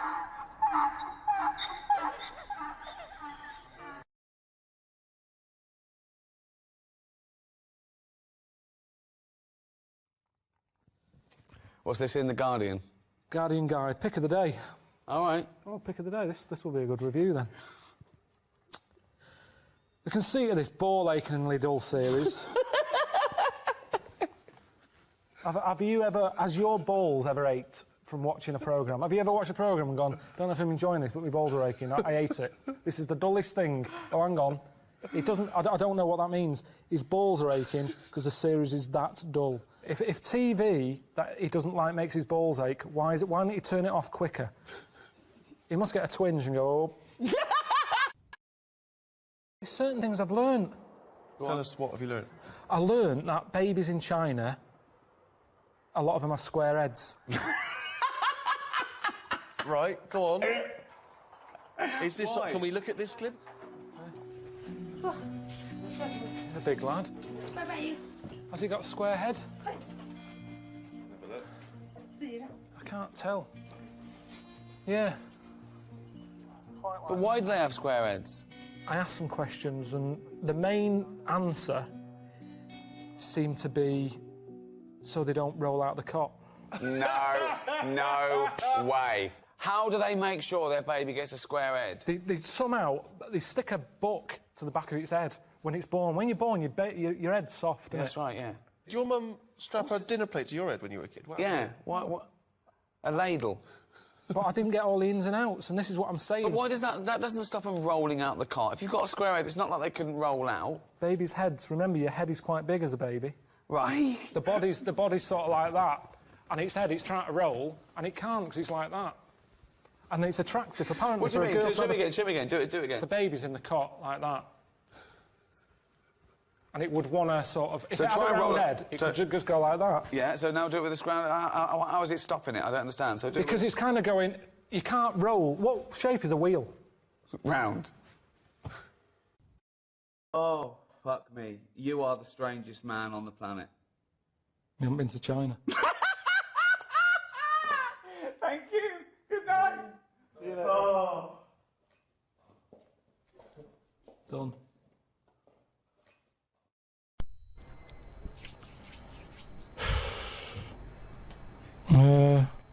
When I watched Jim Will Fix It as a kid, they never really lived up to what the kid wanted, did they? But what would you have requested? But I don't think I would, because I think I saw how disappointed most of the kids were. God, it's a kid like whistling, they brought out Roger Whittaker. Yes, because they look at it, they go, can you fix it for me to go into space? No. Can I dance with Bananarama? No problem. That's the ones they pick. Yeah, so that's why I wouldn't write in, because whatever you ask for, you're always going to get a watered-down version. But if Jim could fix it for you to do anything, what would you have chosen? There's not many things I wanted as a kid. One thing. Just one thing. To choose one thing, please. That my name was Brett. Oh, fucking hell! It's not unbelievable! I mean, it's extraordinary. There is no predicting that. Okay, you know what? I can make that dream come true for you right now, Brett. We can just call you Brett from now on. Not a problem, Brett. Brett Pilkington. It sounds good. I love the fact that it's the Carl bit he wants to replace, not the fucking Pilkington. No, but that doesn't work either, because like then Why not, Brett? Because I told me mum and dad that that's what I wanted. They started calling me that, but then I forgot that. They went along with it? Yeah. So you said, Mum, Dad, call me Brett from now on. And they went, all right. Yeah, but then I kept forgetting that I was Brett, so I wasn't answering, so they went back to Carl. Oh, it's amazing! So you've had that dream come true? Yeah, and it wasn't that good. And that's what I'm saying to you. Things never live up to what you want. Dreams, what are they? Went and did the podcast. We had a meeting after. I don't like meetings as I can't keep focused on what people are talking about. I think Ricky has the same problem as after 25 minutes he was trying to wrestle me. I tried to do what spiders do and stayed still as if I was dead. But Ricky just stayed on top of me, not moving. A bit like when you see one of them big snakes swallowing a sheep. Ricky got bored and released me. I went home thinking, why had I left my old job for this? A homeless man asked me for some money, but I didn't feel like I should treat him as I felt that he'd probably had a better day than me. Oh, God. Suzanne called me to say she'd gone for a haircut and that she'd meet me in the supermarket. I went to the supermarket, but she wasn't there. I called her and she said she was near the fruit aisle. I went to the fruit aisle and she wasn't there. Turns out she was in a different supermarket on the other side of town. And that if I'd listened to her properly, I'd have known that. I didn't want to say that What, you just went to the first supermarket you thought of, as opposed to listening to what supermarket? I'm in the supermarket, alright, bye. I didn't want to say that I hadn't heard her properly, because my ears were ringing a bit from the wrestling from earlier. 25 minutes later, I met up with Suzanne. Her haircut wasn't that bad. Normally her haircuts are followed by an argument between us as she pays over the odds for some daft haircut that's the latest style. Brilliant. I wish she'd take a picture out of a magazine or ask for a style rather than letting the hairdresser do what she wants. I said I only tell her to do this as she's got a square head and a close-cut hairdo makes it look squarer. She said, what do you think of this cut? I said it looked alright as I couldn't be bothered arguing about it. It's weird writing a diary. I don't know who thought of doing one of these first. The last time I did one was at school. They used to get you to do it so they could keep an eye on whatever you were up to. My diary used to say the same thing every night. Got home, went to the shop to get potatoes, bread, milk. Went home, watched telly, went to bed. I think I might have gone to Twiggy's dance club just so I had something different to write. You've not told us about Twiggy's dance club. It's just, you know, I sort of, when I was a kid, I sort of gave everything a bit of a go. I did boxing and that, didn't I? Gave that a go. For about 45 minutes. And, yeah, a mate sort of said, oh, you know, you're into your dancing, your robotics and that, you're doing your body popping, right, body popping and that. He said, you ought to come to Twiggy's. And, I went there, but I didn't go in, it was shut. They were just having, like, loads of toilet rolls delivered. I think, like, they were, like, using it as a storage place for toilet rolls and that, so I said, oh, I've come to have a dance, and like, oh, not tonight, come back tomorrow. I never went back. Brilliant. What a waste of an anecdote. Right. Brilliant. Just to recap, you're convinced then that the teachers are asking you to keep diaries so they can keep tabs on you. And then to continue the diary, as there were more problems happening on the estate, they started to add Saturday and Sundays to the school diary to keep an eye on what we were doing at the weekend. I struggled to fill it on a Sunday as the shop I got potatoes and bread from was shut on a Sunday. I had to go over to Shepherd's Bush to meet someone. I got the tube. There was a badly burnt man on the tube. It's amazing how the body can continue through quite a lot of bad stuff. It got me thinking about how much stuff you could remove in your body, one by one, without dying. If it was a competition, the cockroach would win, as it can live for a week without a head. I just mean, like, say if, you know, they're running out of ideas for TV programmes and that, right? They get someone who isn't well. They go, look, do you mind if we make a programme on you? And what they do, they sit them in the bed, and they go, right, what we're going to do now is take out the heart, but replace it with a pacemaker. Right, No. Sorry. People with pacemakers don't have their heart taken out and a pacemaker popped in. All right, then. Some sort of machine. What I'm getting to is... Have you been playing Operation? What I mean is the big finale would just be a head chatting with loads of wires going into it, and it's like, look what we can do with science. That's what the programme's called. It's the same every week. The volunteer is just a head with loads of wires coming out Look of it. what we can do with science. And he's going, goodbye. Oh, I feel ill. Got some post delivered to me today. It was... Oh, this is great. This makes it in the diary. Got some post delivered to me today. It was addressed to Mr. Dilkington.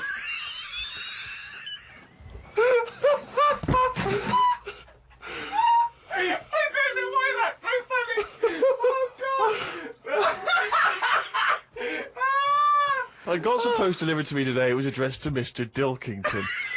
I opened it, and the first sentence read, Dear Mr. K. Dilkington, you're one of our most valuable customers. I put it in the bin. thought I would learn some new words, as Steve always says I don't use enough different words. I read in the Fortean Times that the word wew means an ugly female ghost with drooping breasts. What do you mean? Is that how am I pronouncing that right? Who's using that word? Who is using that word? It was just W-E-W-E. Let's call it a woo. An ugly female ghost with drooping breasts. I think I'm right when I say there are too many words in the world. I don't think I will ever get round to using the word woo. Watched a health programme. Wasn't watching it properly, but heard some doctors say that we only get so many heartbeats in a lifetime, so don't do too much exercise. I told Suzanne, and she said I probably hadn't heard it right. We got talking about death. Suzanne said she didn't like thinking about it. I said she might end up being a woo. I was chuffed as I'd managed to use my new word. I went to the supermarket to get tonight's tea. On the way, I stopped and looked in the fishmongers at all the different fish they had in the window. It's like a child in one of those kids' TV shows. I know! Mr. Pilkington went to the fishmonger. He stopped and looked at all the fish in the window. Hello, Mr. Dilkington, they said. There was a newspaper clipping stuck on the glass about a two-headed fish that they've made in Taiwan. I don't see the point in doing this, as a fish having two heads ain't gonna solve the world's hunger problems, as the head is the bit you throw away. Invent a fish with two bodies, and I'd say well done. Good point, isn't it?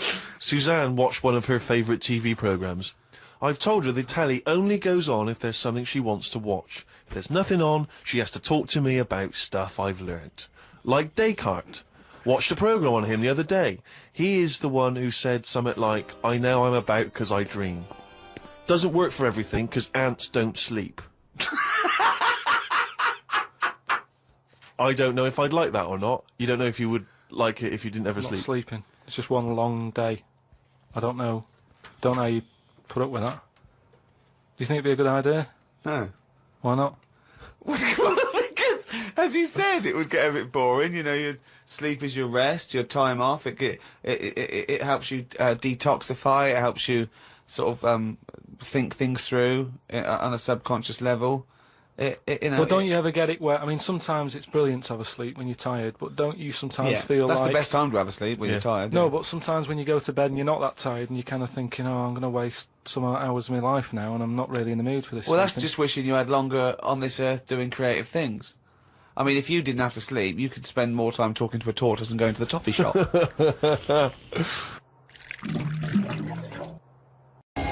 Octopus. I've never seen anything so weird.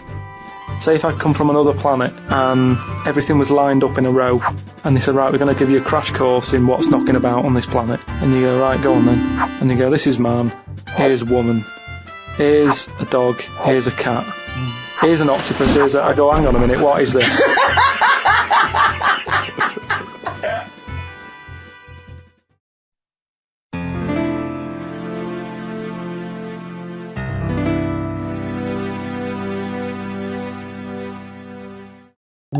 I said to Suzanne, I'm sick of it.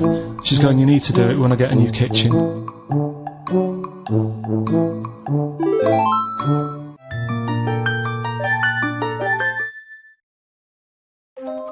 I thought I was going to be seeing The Wonder today, but Ricky and Steve have called up, said forget that. You're going to be spending the afternoon in a little village. You know, travel programme, showing you the world, how others live, little communities and all that. Just looking at this map, it's Dwarf Village. It's like this little town that they set up. Dwarves used to get hard time or something. And so they set this up, a place where they live and work. Alright. This is it. They've made it for themselves, everything they want. It's made for being a dwarf. It's ideal. And, you know, there is, like, little blokes in little funny outfits and all that. Where's your knees? Have you got knees? And you do sort of smile, but they're smiling. I think it's all right, isn't it? Well, they're all happy. I mean, they've made this bit. Why not just finish it up and put a door on it? They've done the hard bit. A couple of hinges and a door. You can show me around one of your houses. I haven't been in one of these. I'm the biggest man who's ever been in it. I'd rather be a dwarf than like Steve, who's almost a giant, because the world's not made for a giant.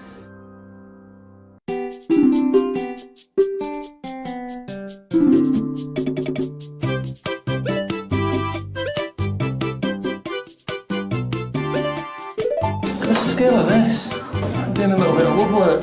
Looks amazing. I mean, that's not crap, is it? So, if all your work dries up, they're not making another Star Wars, you can't dress up as a little monkey, you've got no money coming in, you wouldn't think about coming here then? Definitely not. Well, I'll tell you more than that, Rick. You're going to need some time off just to have a little breather, because I know how hard you work. And you, mate. Well, thanks, mate, but I mean, you blinking work hard. But Carl's been on holiday again, hasn't he? Oh, yeah, that's right, yeah, because Carl, you don't do anything. And you have weekends off, you take at least 5 or 6 weeks holiday a year, even though you haven't got a job now, you're meant to be doing this, and yet you still go on your holiday. whole life's a holiday, basically. Yeah, why do you need a holiday? You potter around, your big day last week was going to the cobblers, so why did you need a break so much this week? It's just that, you know, it's good for your brain and that, isn't it? It opens it up a bit. You are not evidence for that. Where did you go? Gran Canaria. For a week? Yeah. Just sitting around? Well, there isn't much else to do at Gran Canaria. I mean, I don't want to go slagging a place off, because every time I seem to talk about somewhere, get into trouble for it. Right. But it's just like a big rock. It's just volcanic, innit? And you must have looked like a little barnacle on that. Have you been there before? Been near it before to another rock, but it was just. Well, why you had your fingers burned? Why did you go back? Because you think, well, they can't have loads of these islands that are the same, like just a big rock with hotels on. They can't get away with it. So you think, they well, obviously the next are one, getting away with it. But why do you keep going to these places that are rocks? Why don't you investigate first? Ask your travel agent, is this a giant rock? Because that's what you do, innit? You go and find out yourself. I mean, when Armstrong went to the moon, what was he expecting up there? That's a fact, that's a big rock, and he still went all that way. I don't know what that point was. No, so what I'm saying is, though, sometimes... Tell us about the moon landing. As you started, what do you know about that? You know, because I mean, so far you've given us a lot of insight into the moon landing. So there was Armstrong. There was Armstrong and that. Yeah. There was a fella called Buzz. Yeah. And another bloke. Yeah. Poor bastard. Yeah, never remembered. Yeah, go on. And they went up there, got out, 2 of them did.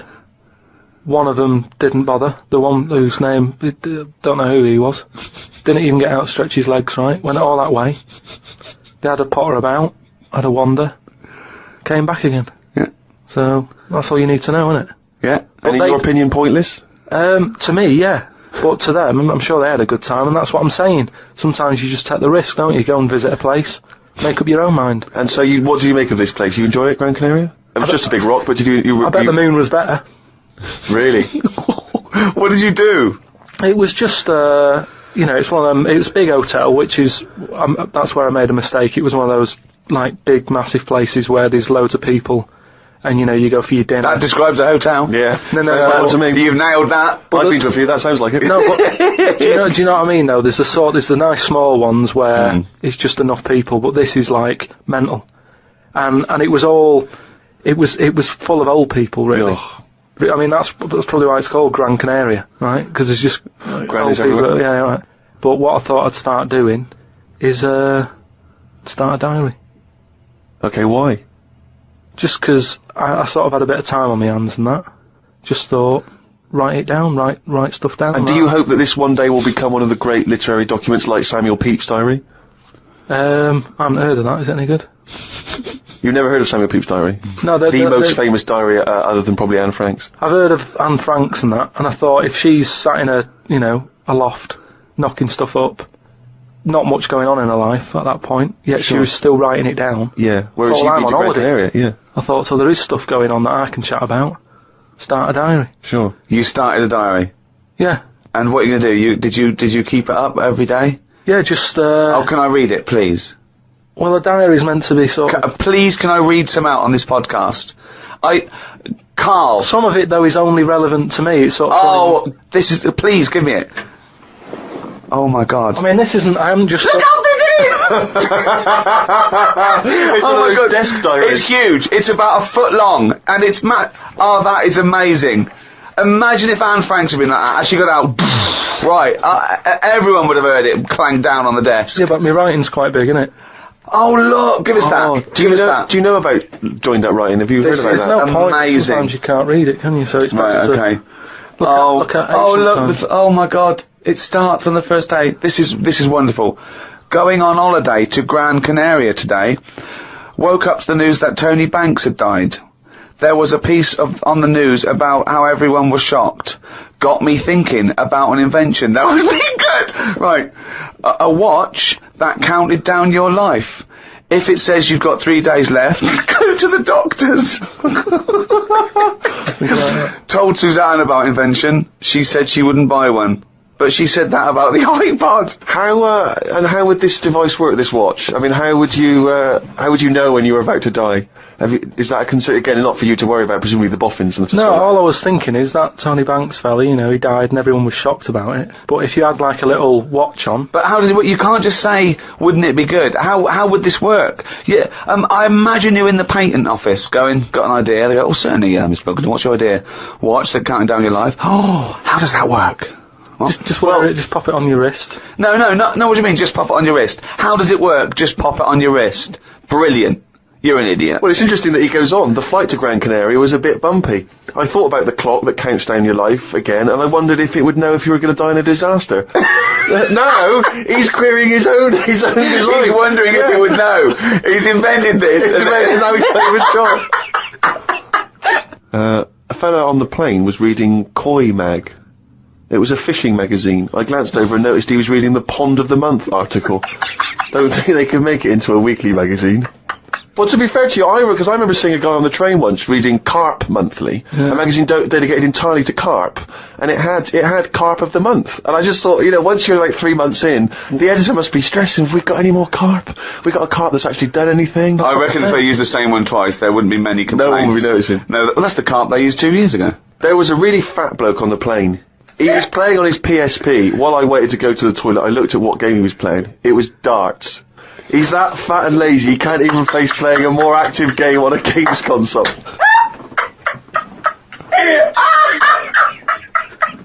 Me and Suzanne got off the coach along with a couple of old people. One of them was in a wheelchair. I don't think it was wise of them to come to a volcanic island with a wheelchair. Everywhere's pretty rough, paving and slopey. Guess I'll keep an eye on it as the weeks go on. Day 2 in Gran Canaria. Brilliant, we're only at day 2. The hotel's a bit odd. I've never seen as many cross-eyed people in one location.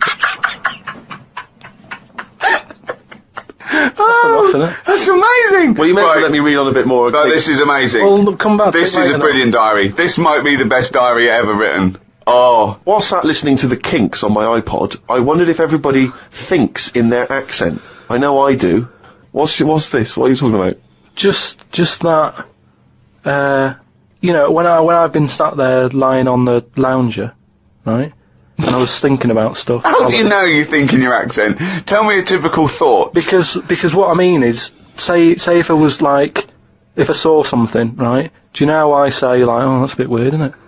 But I don't have to. But when you think, I don't think the sentence is like I'm saying it. It's just a thought. The thought appears. It's conceptual and it's already there. It's not like I go, Rick, what? Just looking at that fellow over there, were you? Yeah, I was. Yeah. I was thinking it was a bit weird. So was I. I don't think out whole sentences. Whereas you have Carl, stop listening to the Kinks for a minute. Look over there. More cross-eyed people. No, well that's is that how your mind works? In a way, yeah. And brilliant. That's when, because I thought... explains a lot. It's great that he has to think of that whole sentences. Because I thought, that's weird, isn't it? Like, I didn't think, that's weird, isn't it? And I thought, I actually think in my accent. And then I thought, does Stephen Hawking, does he, when he's doing his maths and that, is he, I don't know where he's from, so I don't know what his accent would be like. I think he's from, Kent or Cambridge or Oxford. Right, so you think he might think in his voice, in that voice, the computerised voice. Just wondered. Had lunch inside today due to shite weather. Sat next to an old fella. Old men's ears and noses carry on growing as they get older. Suzanne noticed his fingers were fat too. Maybe they continue to grow. Suzanne didn't laugh when I said her arse had the same problem. Day 3, cloudy start to the day. Had pie and chips in a cafe. Had a bit of an argument with Suzanne because I thought it was daft that we were paying for food when we were on an all-inclusive holiday. Changed my mind when I saw they sold pie, though. The cafe was called Tattoos. The fellow who owned it didn't have any tattoos. But we never saw his wife.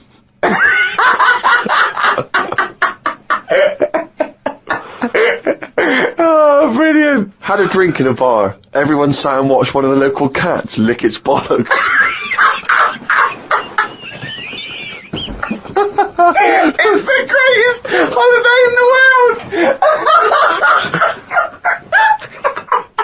That's the entertainment in that town. Went back to the hotel and had a sleep before tea. I love the fact you're just moaning about old people, but you're just as bad. You've done nothing so far. He's done nothing, he's got a hip.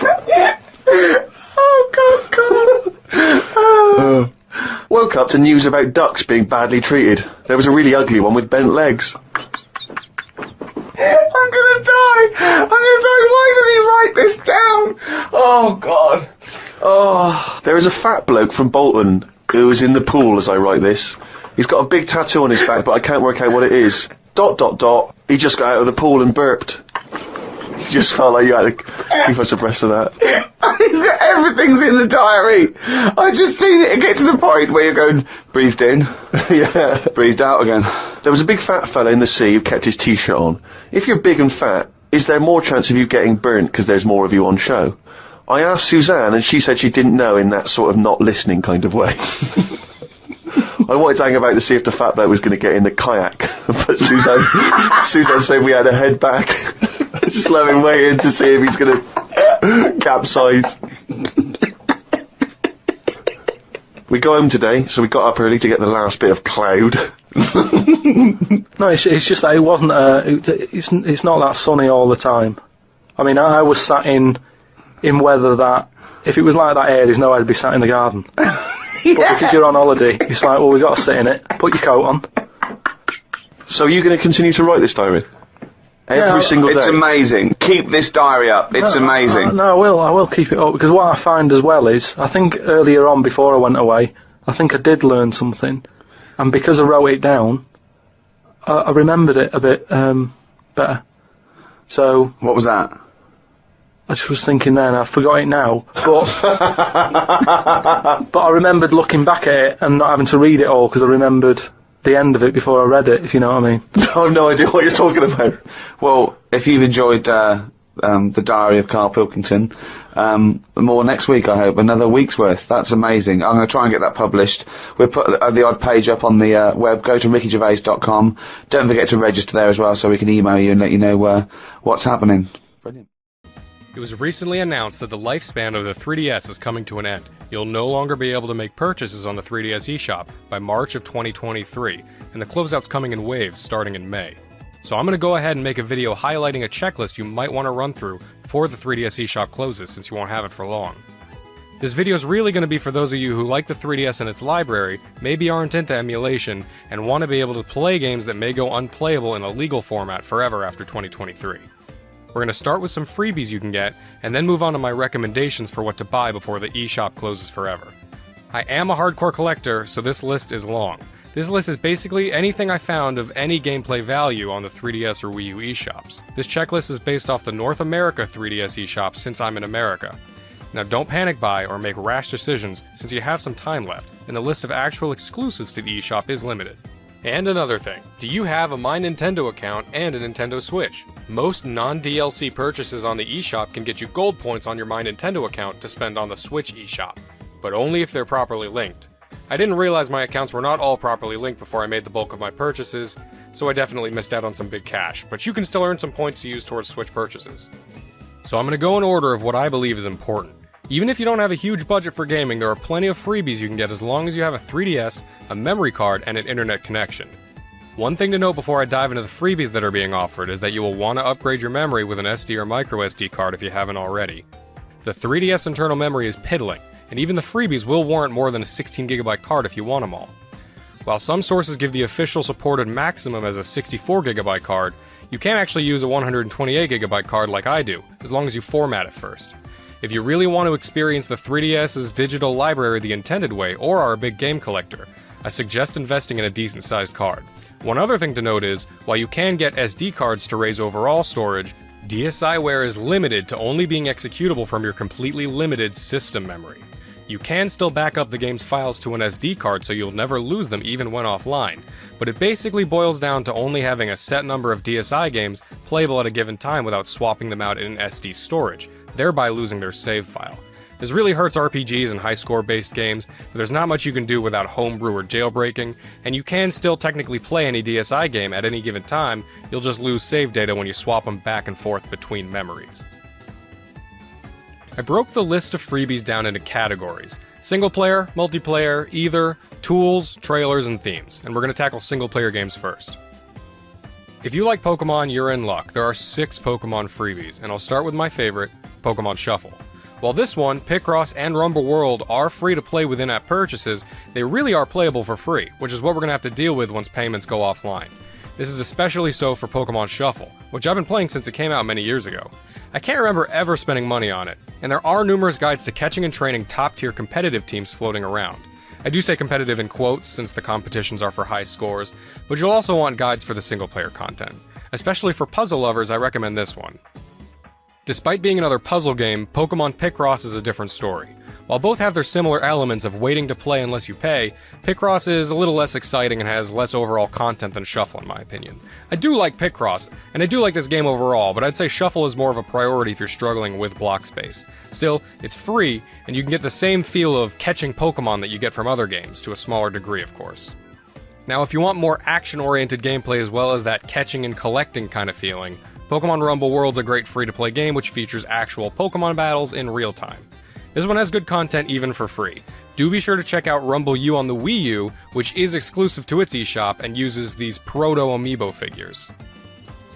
That brings us to the Pokemon Special Demos: Detective Pikachu, Omega Ruby and Alpha Sapphire, and Sun and Moon. I never played Detective Pikachu, but there is a special free demo version of it on the eShop that takes you through some of the basic gameplay you can expect in the game. Unlike other demos, the demos I'm listing here can be used infinitely with no restrictions like the non-special demos with limited times to use them. Maybe you only get a little content out of this detective demo, but you can always revisit it later, a special property among these 3DS demos. Likewise, there are 2 semi-legitimate Pokemon experiences in special demo form: the Omega Ruby Alpha Sapphire demo and the Sun and Moon demo, which similarly have you playing some small missions in their regions and enact real Pokemon battles. You can gain experience, and you can even send special Pokemon or other gifts to the full game version. Nothing spectacular of course, but an unlimited use demo that lets you experience Pokemon and can interact with their full counterparts is worth downloading if you can stomach their high storage usage. That's it for the Pokemon content among the freebies, but they're all worth trying out, at least since they won't be obtainable after March 2023 if you haven't downloaded them once before. I'll briefly go into the other single-player special demos now. The Puzzle Dragons plus Mario Bros. Demo version is another puzzler with some RPG elements. I never bought the full game, but this one is more free and limited use puzzle gameplay for those wanting a free way to spend their time. If you liked the RPG entries listed so far, then you should try the Bravely Second demo and the Monster Hunter Stories demo for a good amount of content in a fantasy RPG setting. I believe the Monster Hunter demo can transfer progress over to the full version as well in case you get hooked. WarioWare is especially fun for small bites of time, which makes the WarioWare Gold special demo entertaining for much longer. That's it for the single-player demos, but there's more single-player free content in the next few apps. Now we're going to talk about Stretchmo and Rusty's Real Deal Baseball. Both of these games have one thing in common, which is that they come with a little playable demo, again unlimited use, but encourage purchasing gameplay packs in different ways. For Stretchmo, you can purchase a few different worlds, each with puzzles to overcome. Stretchmo and the rest of the games in the series are all entertaining and adorable puzzlers, so I paid for all the worlds. If you don't get hooked on the free demo it offers, then maybe delete it to make some space. Similarly, Rusty offers a baseball demo, but you can buy other baseball-oriented games and even get items while playing to try and haggle with them on real money prices. The baseball demo's cute for a moment, but if you like the gameplay, definitely buy Cage Match for challenging hits, Volley Bats for local multiplayer action on a single DS, and Batmaster for crafting custom bats to use in the other games. One of the best things you can download for free is the Nintendo Badge Arcade. I swear this thing is rigged, but it still offers free plays every day to try and obtain special decorations you can use on your home screen, making a house a home. You can definitely obtain most badges with the free plays it gives you, as long as you have more skill than I seem to. Regardless, the ability to decorate your 3DS home screen for free is a must-have, even if this monster takes up so much space, even more than it says up front, kinda like hidden fees when you're buying a car. Another must-have in my opinion is the RPG Maker player. If you have RPG Maker FES, you can make your own RPG games for the 3DS and upload them online. But who cares, since you can download this for free and play all those uploaded games. Are they all good? No. But there are some good ones, and you can filter by rating and popularity and get some free RPGs to spend way more time on than the aforementioned demos. If you enjoy RPGs, or even visual novels and puzzle adventures, you gotta get this one and stockpile up to 16 free games. Now, if you have a new Nintendo 3DS XL, you can use Amiibo. Or you can use this adapter if you have a different model. If you can use Amiibo and own at least one Amiibo, then you should download Mini Mario and Friends Amiibo Challenge, another puzzler in the Mario vs. Donkey Kong series that uses Amiibos to unlock levels. If you scan compatible Amiibos, you can get great content out of this one. This one's also available on Wii U, so if you want to save space on your 3DS, you can just get it on Wii U instead. And if all that appeals to you, then also check out Amiibo Tap on the Wii U as well for similar content. Lastly on the strictly single-player list is Miitopia Casting Call, which is less of a game and more of a little interactive comedy demo. Funny and worth having if you have oodles of space on your card, but definitely not a priority for regular gamers. Alright, now for those of you who care about multiplayer or may own multiple 3DSs, these games are focused on multiplayer and use local multiplayer so they can be used indefinitely and offline. First up is the Zelda Triforce Heroes Special Demo. Now this one only has one playable level in this demo version, but if you have friends with 3DSs, it's fun to mess around as 3 links for a while. However, the priority member of this smaller list is Metroid Prime Blast Ball, which feels more like a full game, since it's more of its own game meant to spread the word about Federation Force. This can be played 3v3, or you can have bots fill in if you and only one friend are playing. Think of a smaller and somewhat clunkier Rocket League, with mechs firing energy beams at the ball to make goals or destroy opponents. You can even unlock skins. Worth having if you have a friend with a 3DS, since this kind of gameplay has replay appeal. This next one is a little less important but still pretty valid. Mario Party Star Rush is an underrated Mario Party game, and if a friend has one copy, you can use this app to join in a multiplayer game. Useful if you and a sibling have only one copy between you so that you can still play as long as you both have 3DSs. It also comes with one minigame you can play right out the gate for practice, and you can actually level up your profile and transfer that save data over if you do get the full game. Now for the list I call Either, which contains games I felt could be played alone or with friends in meaningful ways. I'll start with Monster Hunter 4 and Monster Hunter Generations, which have a few levels each you can adventure and fight monsters in, either alone or with friends. They each have much more content than the Zelda experience, since that was focused on a limited time online service and supports 4 players instead of just 3. Another free-to-play game with in-app purchases is Team Kirby Clash Deluxe, which has fighting gameplay from the Kirby Clash title mixed with some light RPG elements, and multiplayer mode for cooperative missions. Nothing crazy when compared to a lot of other MMOs, but it has single-player gameplay and cooperative gameplay with gear to collect and challenging bosses to take on. Lots of content here if you're willing. If space isn't an issue, then you should also try the Kirby Battle Royale special demo. After playing a short story demo, you can play a few single-player and multiplayer challenges each day, and even unlock a new game type and new ability, and then send points to the full version if you get it. Then there are 2 games which use the Rusty and Stretch Mode model. Ironfall Invasion offers a free demo mode which has a single-player mission and a limited multiplayer mode. You can buy the unlocked content for $20, but I say don't bother. The single-player mission isn't anything to shake a stick at, but if you and friends want an over-the-shoulder shooter for local multiplayer, you can have 6 players duke it out with the machine guns and grenade launchers. If you have a new Nintendo 3DS XL, you can even use the C-Stick for a pseudo-dual-stick experience. Definitely worth downloading if you know some people who like Gears of War Lite on 3DS. Similarly, Steel Diver Sub-Wars, the sequel to Steel Diver, has a similar premise, where you have shooting-based gameplay that can be played with local multiplayer groups. You can purchase the unlocked content for only $10 and even buy some extra submarines from a separate shop if you just want some extra content. But even just for free, you get 2 single-player missions and a great time in multiplayer. I put 2 more apps on this list as Either, but they're less games and more of a replacement for PictoChat on the old DS system. SwapNote and SwapDoodle are these drawing applications that can be used to exchange notes with others, or at least SwapNote used to be. Now it just saved any notes you had from before the service went down in favor of SwapDoodle. You can still use it like a drawing tool and save your notes though, so I kept it. SwapDoodle is the newer and still functioning form with a free starter pack for extra note save slots and some other extras available. In SwapDoodle you can still send notes to others, and there are purchasable packs of different lessons and tools, some based on Nintendo properties. Not a priority by any means, since fewer and fewer people will use these apps and other features like Spot Pass and Street Pass, but worth having if you have tons of empty space. Now the less fun stuff. Tools! These are utility apps that serve some minor functions. The Monster Hunter 3 tool is mostly used to move save data between the 3DS and Wii U versions of the game. Similarly, the Monster Hunter Generations tool can move data to the Switch version from the 3DS. the save data transfer tools for moving save data from a physical version of a game to a digital version of the same game. Don't sweat these ones too much unless you own a Monster Hunter game or have both a digital and a physical version of another game. However, if you care about Pokemon, you will need to download the Pokemon Bank and Transporter apps. These tools are going to eventually be made free to use and are how you house and transfer Pokemon from generations 3 up through 7 and then move them to Pokemon Home. So they're must-haves if you own any of those generations. Furthermore, if you have the Virtual Console version of Generation 1 or 2 games on your 3DS, this is used for their transfers as well.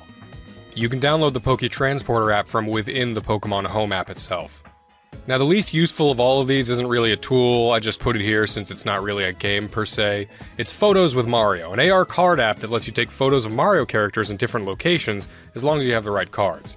It's basically useless unless you have one of the compatible cards, but it is free and maybe you'll get a pack in the future off eBay, only worth having if you can spare the space. That's all for applications, but there are a few trailers that are free. Definitely only look at these if you have tons of space, i.e. a 128GB card or something like that. You can download the trailers for Kid Icarus Uprising, Donkey Kong Country Returns, Zelda A Link Between Worlds, and Metroid Samus Returns. You can also download a video with some clips relating to Halloween-themed levels in gaming.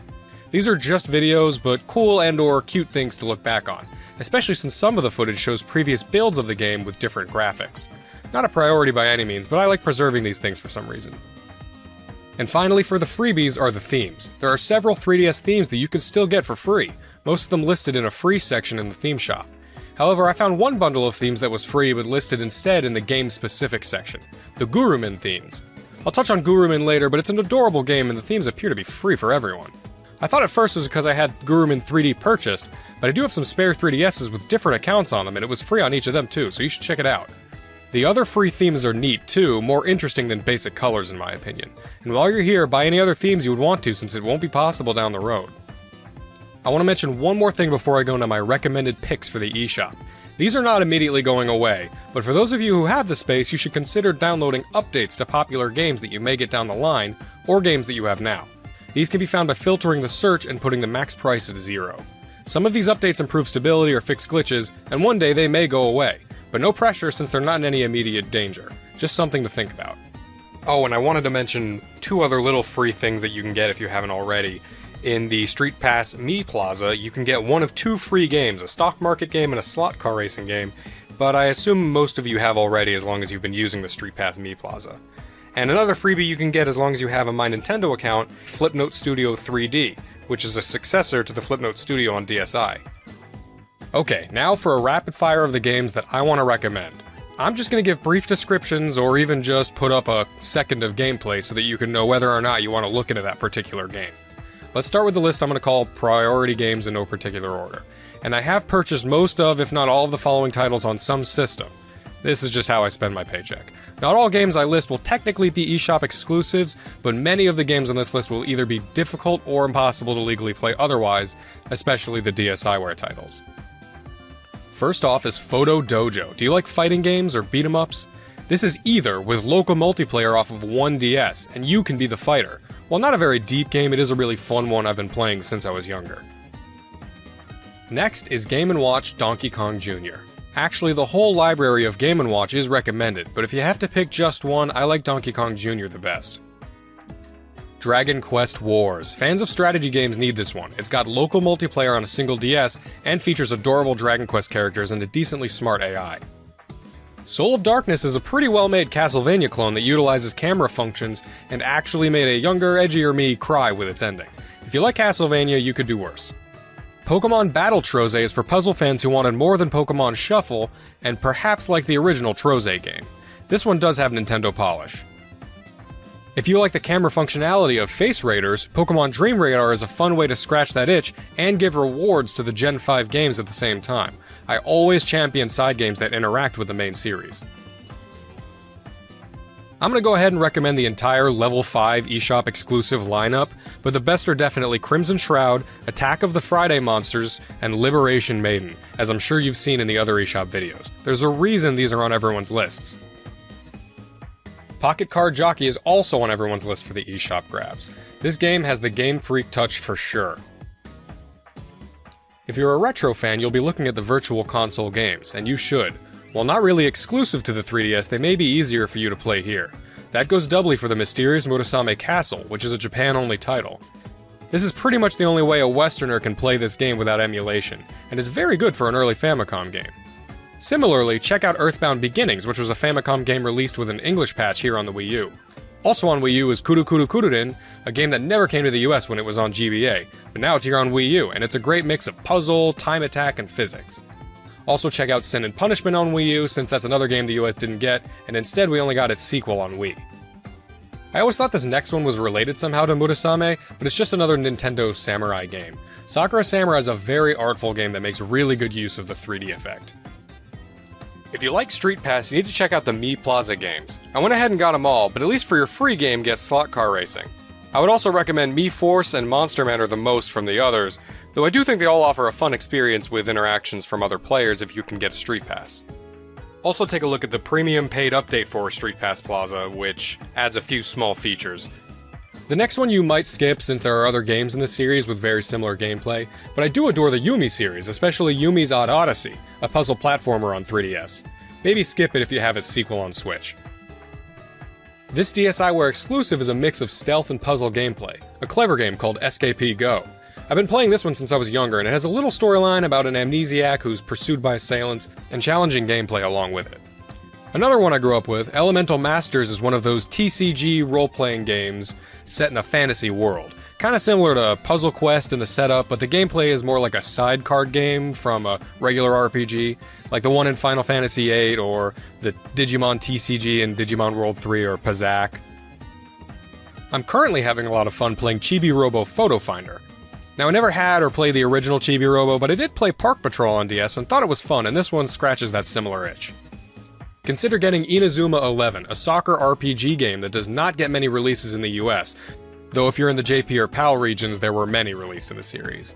I love when RPG elements and stories get mixed with non-traditional setups like sports or random careers. Take a look at the other members of the Pushmo series, like Pushmo and Crashmo, if you like Stretchmo enough to buy the level packs, that is. Also check out Pushmo World on Wii U, I'm addicted to them all right now. Also, if you do care about Pokemon, then grab the Game Boy and Game Boy Color Virtual Console versions, since they have connectivity with the other games, as I mentioned before.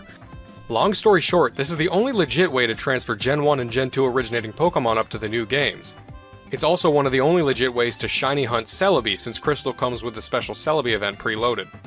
If you like the BlazBlue series, consider the DSiWare game BlazBlue, or the 3DS game BlazBlue Clone Phantasma. Neither's amazing, but still decent side games for lovers of the BlazBlue story, or already own a game like X-Blaze Code Embryo on PS3 for the story. And go ahead and look at Pro Jumper and Radio Hammer while you're on the Arxis and Axis pages in the eShop. Birds and Beans and Paper Airplane Chase are WarioWare micro games for sure, emphasis on micro, but both have addicting high score-based gameplay. Birds and Beans has an unlockable second mode, and Airplane Chase has single DS multiplayer mode. A similar title, Spotto has simple gameplay, but physics-based games are always a treat. If you own or care about Smash Bros. On Wii U, you can get this cheap app to use your 3DS as a controller for the Wii U version. Touch Battle Tank Tag Combat and Tank Troopers are the two better tank-based games I've found, though Tanks vs. Ants looks decent. If you only get one, I recommend Tank Troopers, since Touch Battle Tank Tag Combat, that is a mouthful, needs a second copy to play multiplayer, while Tank Troopers can use download play. 80s Overdrive is a classic retro racer that reminds me of Victory Run or Final Lap Twin, and you guys know I love Final Lap Twin. It does lack an open world to explore like Final Lap Twin, but the racing feels nice and the upgrade system helps with that RPG feel. Another similar title is Gotcha Racing, which has a similar mechanic, but a vastly different, cutesier art style. Take your pick, they're both fun to play. There are 3 Kirby games that are kind of leaving with the eShop. Kirby Fighters Deluxe, DDD's Drum Dash Deluxe, and Kirby's Blowout Blast. All this alliteration. These are expansions upon minigames from the mainline titles, and are all fun. I do like the multiplayer fighting aspect of Fighters Deluxe, but the gameplay gets reused in the free-to-play Team Kirby Clash as mentioned before. Blowout Blast is a well-made 3D platforming action game, and DDD's Drum Dash is a rhythm game that somehow reminds me of some of the bonus stages in Klonoa on GBA. All are worth getting in my opinion since they have that Nintendo polish. This is the part of the video where I realized it was going to take way too long to capture all of the 3DS footage manually like I've been doing, and I wasn't experienced enough to edit it all together and keystone it correctly. So from here on out, we're mostly going to be looking at the 3DS eShop listings and other very small clips, and I might have to cut some things down. But we're going to get all the names out there of the games that I think are important. Another rhythm platformer everyone's talking about is Harmonite, which I personally think may be a little overhyped, but I still think it's a great game, and it's a shame it's going away. Take a look at Maestro Green Grove as well if you have the system storage to spare. There are a lot of good shoot-'em-ups that will be going away. Karis, the Beast of Re-Eden is not an amazing game, but is based on a Japan-only shoot-'em-up that we didn't get here, and I love it when games get this import treatment years later. Another game to get a similar import was Rekka, which is an astoundingly hard and fast-paced game. The Turvy Strike Back is a unique game in which you turn the DS upside down to play, and has single DS multiplayer mode.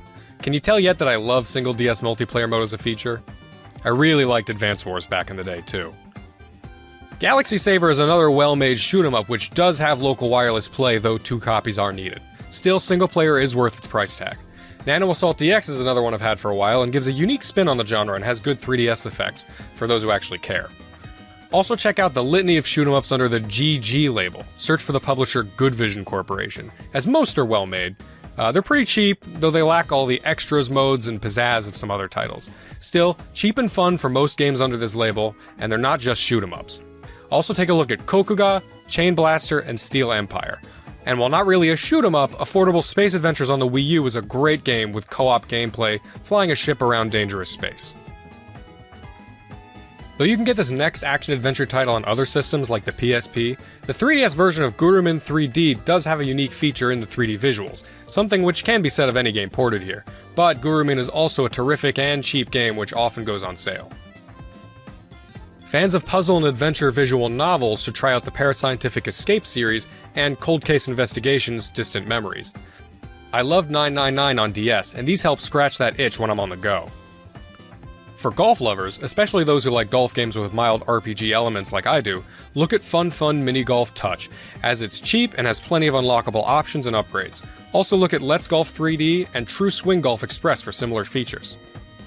Here's an odd one, I don't know how to classify this. Alien on the Run is kind of an action game that has a weird but comical premise with fun gameplay and a pretty cheap cost.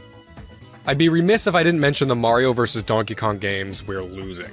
I loved the original Mario vs. Donkey Kong on GBA as a kid, and also played a bunch of Donkey Kong 94. Minis March Again features a Lemming-style gameplay and has a level editor adding replay value. Minis on the Move brings the series into a 3D space and has unlockables as well as over 200 stages. Tipping Stars is slightly expensive for this list at $20, but you get a Wii U copy as well. The aforementioned Amiibo Challenge is part of this series, but like I said, it's free as long as you have an amiibo that works with it already. One thing to note about Tipping Stars is, unless they patch it before the shop goes down, you can't actually unlock everything in the game. There was an unlock feature in there based on the Miiverse, which is now offline, so you have to pick what you buy in the shop. Kinda sucks, but maybe they'll fix it. Either way, it's still worth grabbing for the single-player content. Now, if you're a fan of puzzle games and Dr. Mario, take a look at Dr. Mario Express for a cheap way to play the original game, or snag Dr. Mario Miracle Cure for extra gameplay modes. And then also check out Dr. Luigi on the Wii U. I never got into this series until now, but the mix of action and tower defense in the Dylan series is interesting. The third game is quite expensive at $40, but is probably the best of the three. Still, they're all good and going to be gone forever until further notice. Die-hard fans of the WarioWare series should get WarioWare Snapped. This one uses the camera as its sole control scheme, like the Kinect, to mix results. Even though it's short and maybe a tad off-kilter, it's truly got the spirit of WarioWare, and like the other titles, even messing up on it's funny. Similarly, Face Pilot is like Pilot Wings, but with your face as the controls, and probably controls better than the Kinect. Alright, so now I'm going to go into a long list of RPGs. Action RPGs, traditional JRPGs, and everything in between, since there are so many on the eShop, and I just can't stop buying them for some reason. Many of these go on sale frequently, and I'm a sucker for RPGs and would recommend any of these, really. Naturally, you're liable to pick one or two from the list, and you can't go wrong. Okay. Xenonia, Ash, Machine Knight, Infinite Dunamis, Cronus Arc, Alphadia, As Divine Cross, Unlucky Mage, Brave Dungeon, Cristorino, Journey to Crazia, Legna Tactica, The Abyss Quartet, The Witch and Hero series, The X-Cave Trilogy, The Legend of Dark Witch series, Demon King Box, Bonds of the Skies, Dragon Sinker, Faerun, Crystal Adventure, Kingdom's Item Shop, Adventure Bar Story, Adventure Labyrinth Story, Symphony of Eternity, Dragon Lapis, Crystal Monsters, Pick Done 2, the River City series, Weapon Shop de Omasei, Absolute Baseball, Ika-chan, The Keep, the Denpa Men series. Now, I don't regret buying any of these, and I am being completely honest, though I'm a bit of a collecting nut. If a bunch of random names being thrown out at you didn't grab your attention, then at least please look at Weapon Shop de Omasei and the Denpa Men games. Weapon Shop de Omasei is a comedic rhythm RPG game about being the guy who forges weapons for traditional RPG characters. This one is a funny one to play right after playing one of the traditional JRPGs off this list. The Denpa Men is a great one where you can use the camera to capture little flying green screen technicians and form a dungeon-going party. Also, I want to mention Unchained Blades here.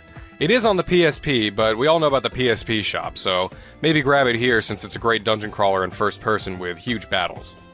Okay, cool. I'm gonna take a break from the RPGs. Here are some other mentions. Xscape is a sequel to a Japan-only shooter which pushed graphical limits back in the day on the Game Boy. This one isn't pushing any limits now, but it reminds me a lot of Red Alarm on the Virtual Boy in like a good way, so you should check it out if you like those. It's also very Star Foxy. Sky Piece is a game about boarding in the sky and getting high scores. It's pretty addicting. Super Strike Beach Volleyball is a cute little volleyball game, and I know that doesn't sound mega interesting, but I swear I love these simple little games as a break in between serious games. The Queen TV Game 2 is a really indescribable game, and with profanity, but for some reason it was only 2 cents, so yeah, I bought it, and you can too, for 2 cents. It's basically free. There are some Ace Attorney games that are only on the eShop and on mobile, so unless you want to play those on your phone or wait for the remaster, then get it here. Lionel City Builder 3D is another relaxing game, and it's about trains. Enough said. Pirate Pop Plus is a simple game that reminds me of old LCD games like the Tiger Electronics games. It's cute, and I think the pirate is the same guy from Runbow, but I could be wrong about that. Conveni Dream and Gourmet Dream are also simple, relaxing, little cute shop management games, and they're always fun to have on the go. Resident Evil The Mercenaries 3D is not really exclusive here, but the only other versions of the game I could find were the iOS versions, which only work on the older iPods anyway. I did buy it on my old iPod back in the day, and it is a fun one. So yeah, it may as well be exclusive to the eShop, and this version does have 3D capabilities anyway. Not so many shooters on 3DS, but if Ironfall's demo was enough for you, then you're probably fine without it. The Electroplankton series is a weird one, but they're exclusive here and all pretty cheap. At least get Hannenbau since they made this one into a Smash Bros. Stage. The Mighty series has a couple games exclusive here, like Mighty Milky Way and Mighty Flip Champs. All of them are quality platformers.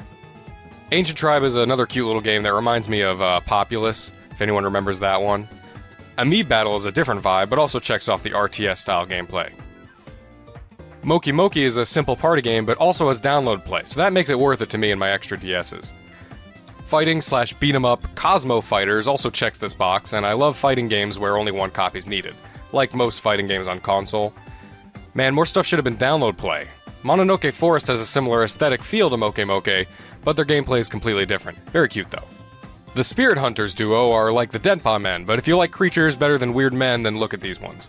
After Zoom is a similar concept, but the art's probably somewhere between Spirit Hunters quality and Denpa Men quality, which I didn't really like the Spirit Hunters creatures personally. Animal Puzzle Adventure actually got my attention for having a unique puzzle style. Another great puzzler is Banana Bliss Jungle Puzzles, which has you competing with your previous times and looking for hidden bonuses while trying to math out some platforming puzzles. Zombie Panic in Wonderland DX is a deluxe version of a WiiWare title, so if you're feeling salty that you missed some of the stuff on the last Nintendo shop's death, you can save this one on the second go-around. A comical shooter that reminds me of Wild Guns and has good music.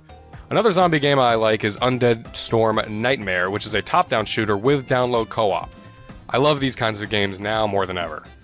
You should also check out Zombie Incident, and while you're on the Colavier publisher page, look at Words Up Academy, Monster Combined Tower Defense, Comic Workshop 2, and their aquarium games Deep Sea Creatures and My Aquarium 7 Oceans. This publisher has a lot of cute games, which I'm kind of a sucker for. Puzzle Labyrinth is a great first-person puzzler. Dot Eater's another first-person style game, but instead of puzzles, you basically become a first-person, time-traveling Pac-Man. Other puzzlers I want to mention are Snapdots, Spin 6, Number Battle, Trajectile, Quetzal's Corridors, and Lincoln Launch. The Virtual Console version of Super Mario Bros. Advance 4, Super Mario Bros. 3 contains the e-reader DLC that never got released here otherwise, so if you like Mario, you should check it out. You may also want to check out Pokédex 3D Pro if you're a die-hard Pokemon fan, though it's a little pricey for what it is. It does have some quiz games to check your knowledge. And to wrap it up, here's a rapid fire of some smaller titles I still want people to check out before they fade into the past and obscurity. A Kappa's Trail, Luxley, Clash of Elementalists, Rhythm Heaven Megamix, Groove Heaven, The Usagi Duo, The Lost Town Duo, Sadame, Castle of Magic, Arrow Porter, Starship Damray, Gata Protectors, Defense of the Middle Kingdom, Dairojo Samurai Defense, Chronos Twins, Petit Novel Harvest December, Swords and Darkness, Grinsia, Creeping Terror, the Silver Falls games, which are apparently getting new releases soon, Fragrant Story, in case you didn't get a physical copy recently, Hazumi, Butterfly, Inchworm Animation 2, Amita's Path, Space Lift Danger Panic, Color Zen and Color Zen Kids, BitBoy Arcade and Puzzle Box Setup, Dress to Play Magic Bubbles, Escape Vector, Fluidity Spin Cycle, Crazy Construction, Cube Tactics, Pyramids, Ambition of the Slimes, Drancia Saga, Alchemic Dungeons, Jet Rocket 2, Siesta Fiesta, Bomb Monkey, Tokyo Crash Mobs, Art of Balance Touch, Gangstar 2, Flipper 2, Zoo Frenzy, Candle Root, Wizard Defenders, Flip the Core, Flametail, Metal Torrent, Penguin Patrol, Aura Aura Climber, Smile Basic, Kersploosh, and Castle Conqueror Heroes. And that was the end of the list of specific titles. Whew! You should also check out specific publishers that you care about and see if anything strikes your fancy. Also check out the Virtual Consoles and 3D Classics, as well as the GG series for short, cheap arcade action. And finally, check for DLC. If you care about any DLC, such as the Fire Emblem DLC, get it while you can. I'll list some of the popular games that have DLC that you can buy. Fire Emblem Awakening, Fire Emblem Fates, that's the kicker right there unless you have the expensive special edition, and Fire Emblem Echoes. Senran Kagura 2, it has an extra playable character you can buy. The Monster Hunter games, they all have free little updates and extras.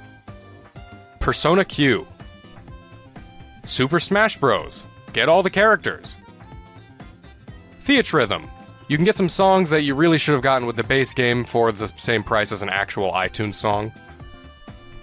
The Shin Megami Tensei games, Bravely Default, Mario Golf World Tour, Fantasy Life, the Harvest Moon series, the Etrian Odyssey series, Concept Revolt, RPG Maker FES, you can get some extra resources to build with, Hyrule Warriors Legends, and 7th Dragon 3 Code VFD. Alright, awesome. That's my huge, way too long checklist for the eShop before it closes. I know it was a long video, but you have to be thorough and complete when something like the finality of a closing bank of games happens. Thanks for watching, and I hope something on this litany of things educated you or helped inform you on what you want to get before it closes. If you have any comments or questions, I will definitely be in the comments on this one since this is my biggest project, and my first scripted video on the channel, and want feedback and to hear your picks in case I missed a big one. I'd be excited to hear about another one I can get before it's gone, so please share. Also, I want to mention that a lot of these games do go on sale, so maybe stock up on your credit and then wait until the last possible moment and grab anything that's on sale. Alright, thanks for watching. What was he talking about? When you're talking to a stranger, aren't you meant to keep it above the waist? Keep it. Looking at his bollocks. Keep it erect.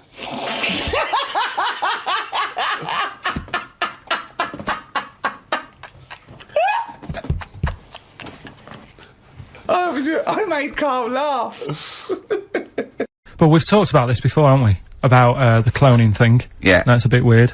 Yeah. But I don't think it matters, because at the end of the day, right, you might look like some other kid, but it's the way you're brought up that will change your features and the way you are, you know, your personality. If you lie, you get a long nose, don't you? Well, no, but listen, right, because I remember when we, you know, I was growing up on this estate. This is gonna be good. Go on.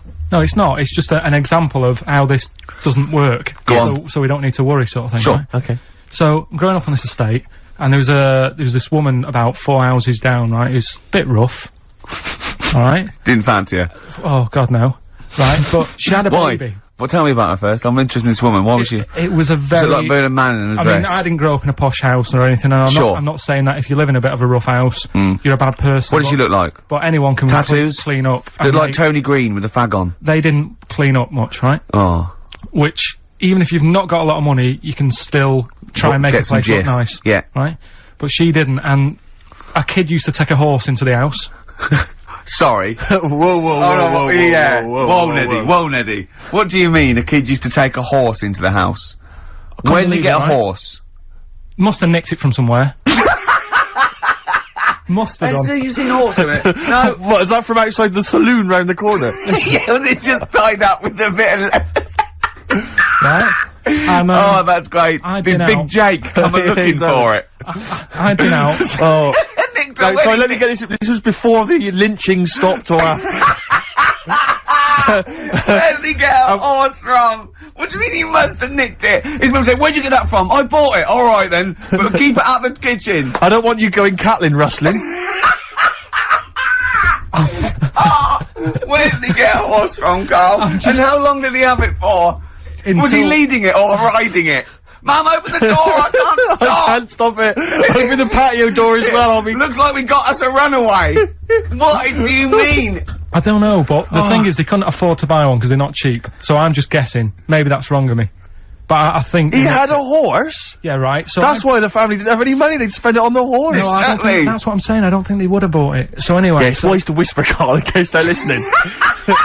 Yeah, and they could be in the room next door. It's not buying it, it's keeping it as well. Oh, so I was like in the car with my dad coming into the avenue, and you used to have to drive down it to turn round. And, and you know, sort of go back to our house. You had the traditional method of transport. Yeah. And the horse was in the lounge. Reading a paper. Just like walking around. Oh God! What? And when I was doing, I tried to earn myself some money once by flogging little flowers in plastic cups. What? This is genius. It just keeps coming. What do you mean you're trying to flog little flowers? What do you mean? Wait. Let's play a record. Let's play a record and come back to this. This story's going to just unravel and unravel. It's going to go on for hours. Let's play a track, deeper and deeper. It's like an onion, isn't it? We've created a whole world here where there's a man living with a horse. Just walking around the lounge. I mean, I come from the West Country. I've never heard anything like that. I just think of a big sort of like orange carpet and a rediffusion telly and this horse going, I'm fed up in here. Exactly. This is really— I am not taking the rubbish out again. Yeah. Right, play a record. Let's have Velvet Underground. We've got that lined up. Yeah, the classic from the first album. I'm Waiting for the Man. Let's come back to the horse in a second. Little flowers in pots. What do you mean? Classic first album, Velvet Underground and Nico, which apparently peaked at a disappointing 171 in the US charts. Think of that. And that's obviously Lou Reed, the Velvet Underground, and Waiting for the Man. Yeah, great track. So, we were talking, we were doing White Van Man, and we got onto genetically modified babies, but and somehow then Carl started telling a story about someone with a horse, and then he got onto, he was trying to make money selling flowers. Just do the flowers briefly. Well, hang on, I just want to recap slightly. So there was a family, and who had the horse in the family? It was— because you lived on an estate in Manchester. So the mother was a right pig, apparently. Well, I don't know why that's relevant. You don't need to go that far. But what I'm trying to do is, like, make a picture for you so you understand what a picture it is. Who did she look like? Bit of a— and no disrespect to her, bit like Pauline Quirk. Quirky, yeah. Right? Okay. I knew you were going to say that. Yeah. I knew it was going to be Pauline. Did she have any tats? I've never got that close to her. Okay, alright. So who had the horse? Was this her son or her husband? No, her daughter. Her daughter had stolen a horse. Yeah, from, I don't know where, I think it was some stables down the road or something. And they kept the horse in the house with them? They kept it in the house. Did they didn't get have it caught? for long. No. So, and you said you were in the house one day and you saw the horse in No, there? what happened was, I was, they did this thing at school about raising money for charity, right? For some local charity. And they said you can do anything to raise money, and they came out with all these ideas, and I thought, that's good. What was the charity? Well, I don't know, I thought, forget the charity. Yeah, that's just a good money charity making idea. So, you're a charity. So, so I asked me mum for some, 'cause she used to have a lot of flowers around the house. Sure. I said, can I just take some snippings off them? And, I'll go and buy some plastic cups. And, got some soil out of the garden, planted the bits of plants in them. Yeah. Got a tray. Yeah. Had about 25 plants on it, selling them for 25 pence each. Excellent. Did you sell any? Yeah, so loads. Did you just cut, you didn't just cut them and stick them in the soil? Yeah, they wouldn't have survived. Oh. But I think people sort of thought, well, good on him for trying. But anyway, so I went round to theirs, because I thought their house could do with a bit of colour and stuff. Yeah. 'Cause it's a bit rough. So, as I went The horse went, thank God for that breakfast. They've been feeding me kitty cat. So I got up to the door, and they opened the door, and it was one of them houses where no carpet. Yeah, a horse in the living room. You know. We've all been there. And the horse was walking around the living room. Oh. I looked quite happy and everything, because I always say that about animals. Black Beauty right? was on. Yeah. Well, think about it, right? If you were a horse, where would you rather be? In a little wooden hut with a load of hay, or in like a house with a central heating, 3-piece suite, and a telly and that? Telly and that. No, but I was saying this the other day. And an Atari, right? I was walking through London. Commodore 64, rubbish. Exactly. Walking through London with Suzanne, right? Yeah. And you know, like homeless people always have dogs.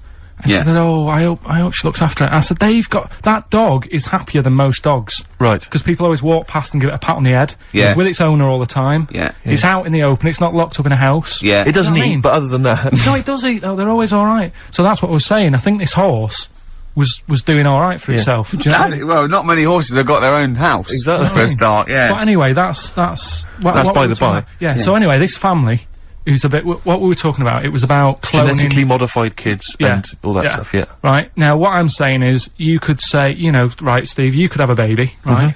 And Ricky could see it and say, God, I want one that looks like that. Yeah. Right? It could happen, Rick.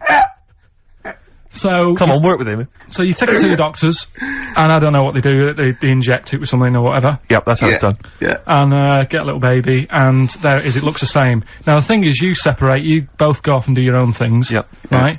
Now, you look at Stephen. You look after your baby. Yeah. You treat it well. You give it good food and I'm a good dad. all the vitamins and stuff. Yeah. Ricky just gives it cheese. Right. So then it changes its looks. It goes a bit fat. You know, it gets tired easily, and that sort of thing. Now, when this family... Why am I just feeding a baby cheese? Right, this family had a horse in their house. Yeah. They had a little baby. And my mum went round and said, you're not going to believe this, but it's a beautiful looking baby. Right? Yeah. And I was like, well, you know. And the weird thing is, it was a good looking kid, but as time went on, they didn't really look after it. And I'm not saying like abusing it, but it used to run around, it used to play out till like 10 at night. Yeah. It used to chase cars. Right. It was a bit... Did it have hooves? Yeah, no. Chase cars! Right. What sort of kid chases cars? Oh, God. Was it called Rover? Did it catch sticks? It's Liam, it was called, right? Right. Now, the weird thing is, it was a good looking kid, but as time went on, and all that, like, not eating properly and its hair was all patchy. It's not Liam Gallagher, is it? And chasing cars and that, and it became an ugly kid. It's definitely Liam Gallagher. And that's what I'm saying, right? You can clone all you like, but at the end of the day, it's how you brought up. Brilliant. Wow. Whoa. Life. Wow. That was a hell of a point. Oh, God. But am I right? You're always right, Carl.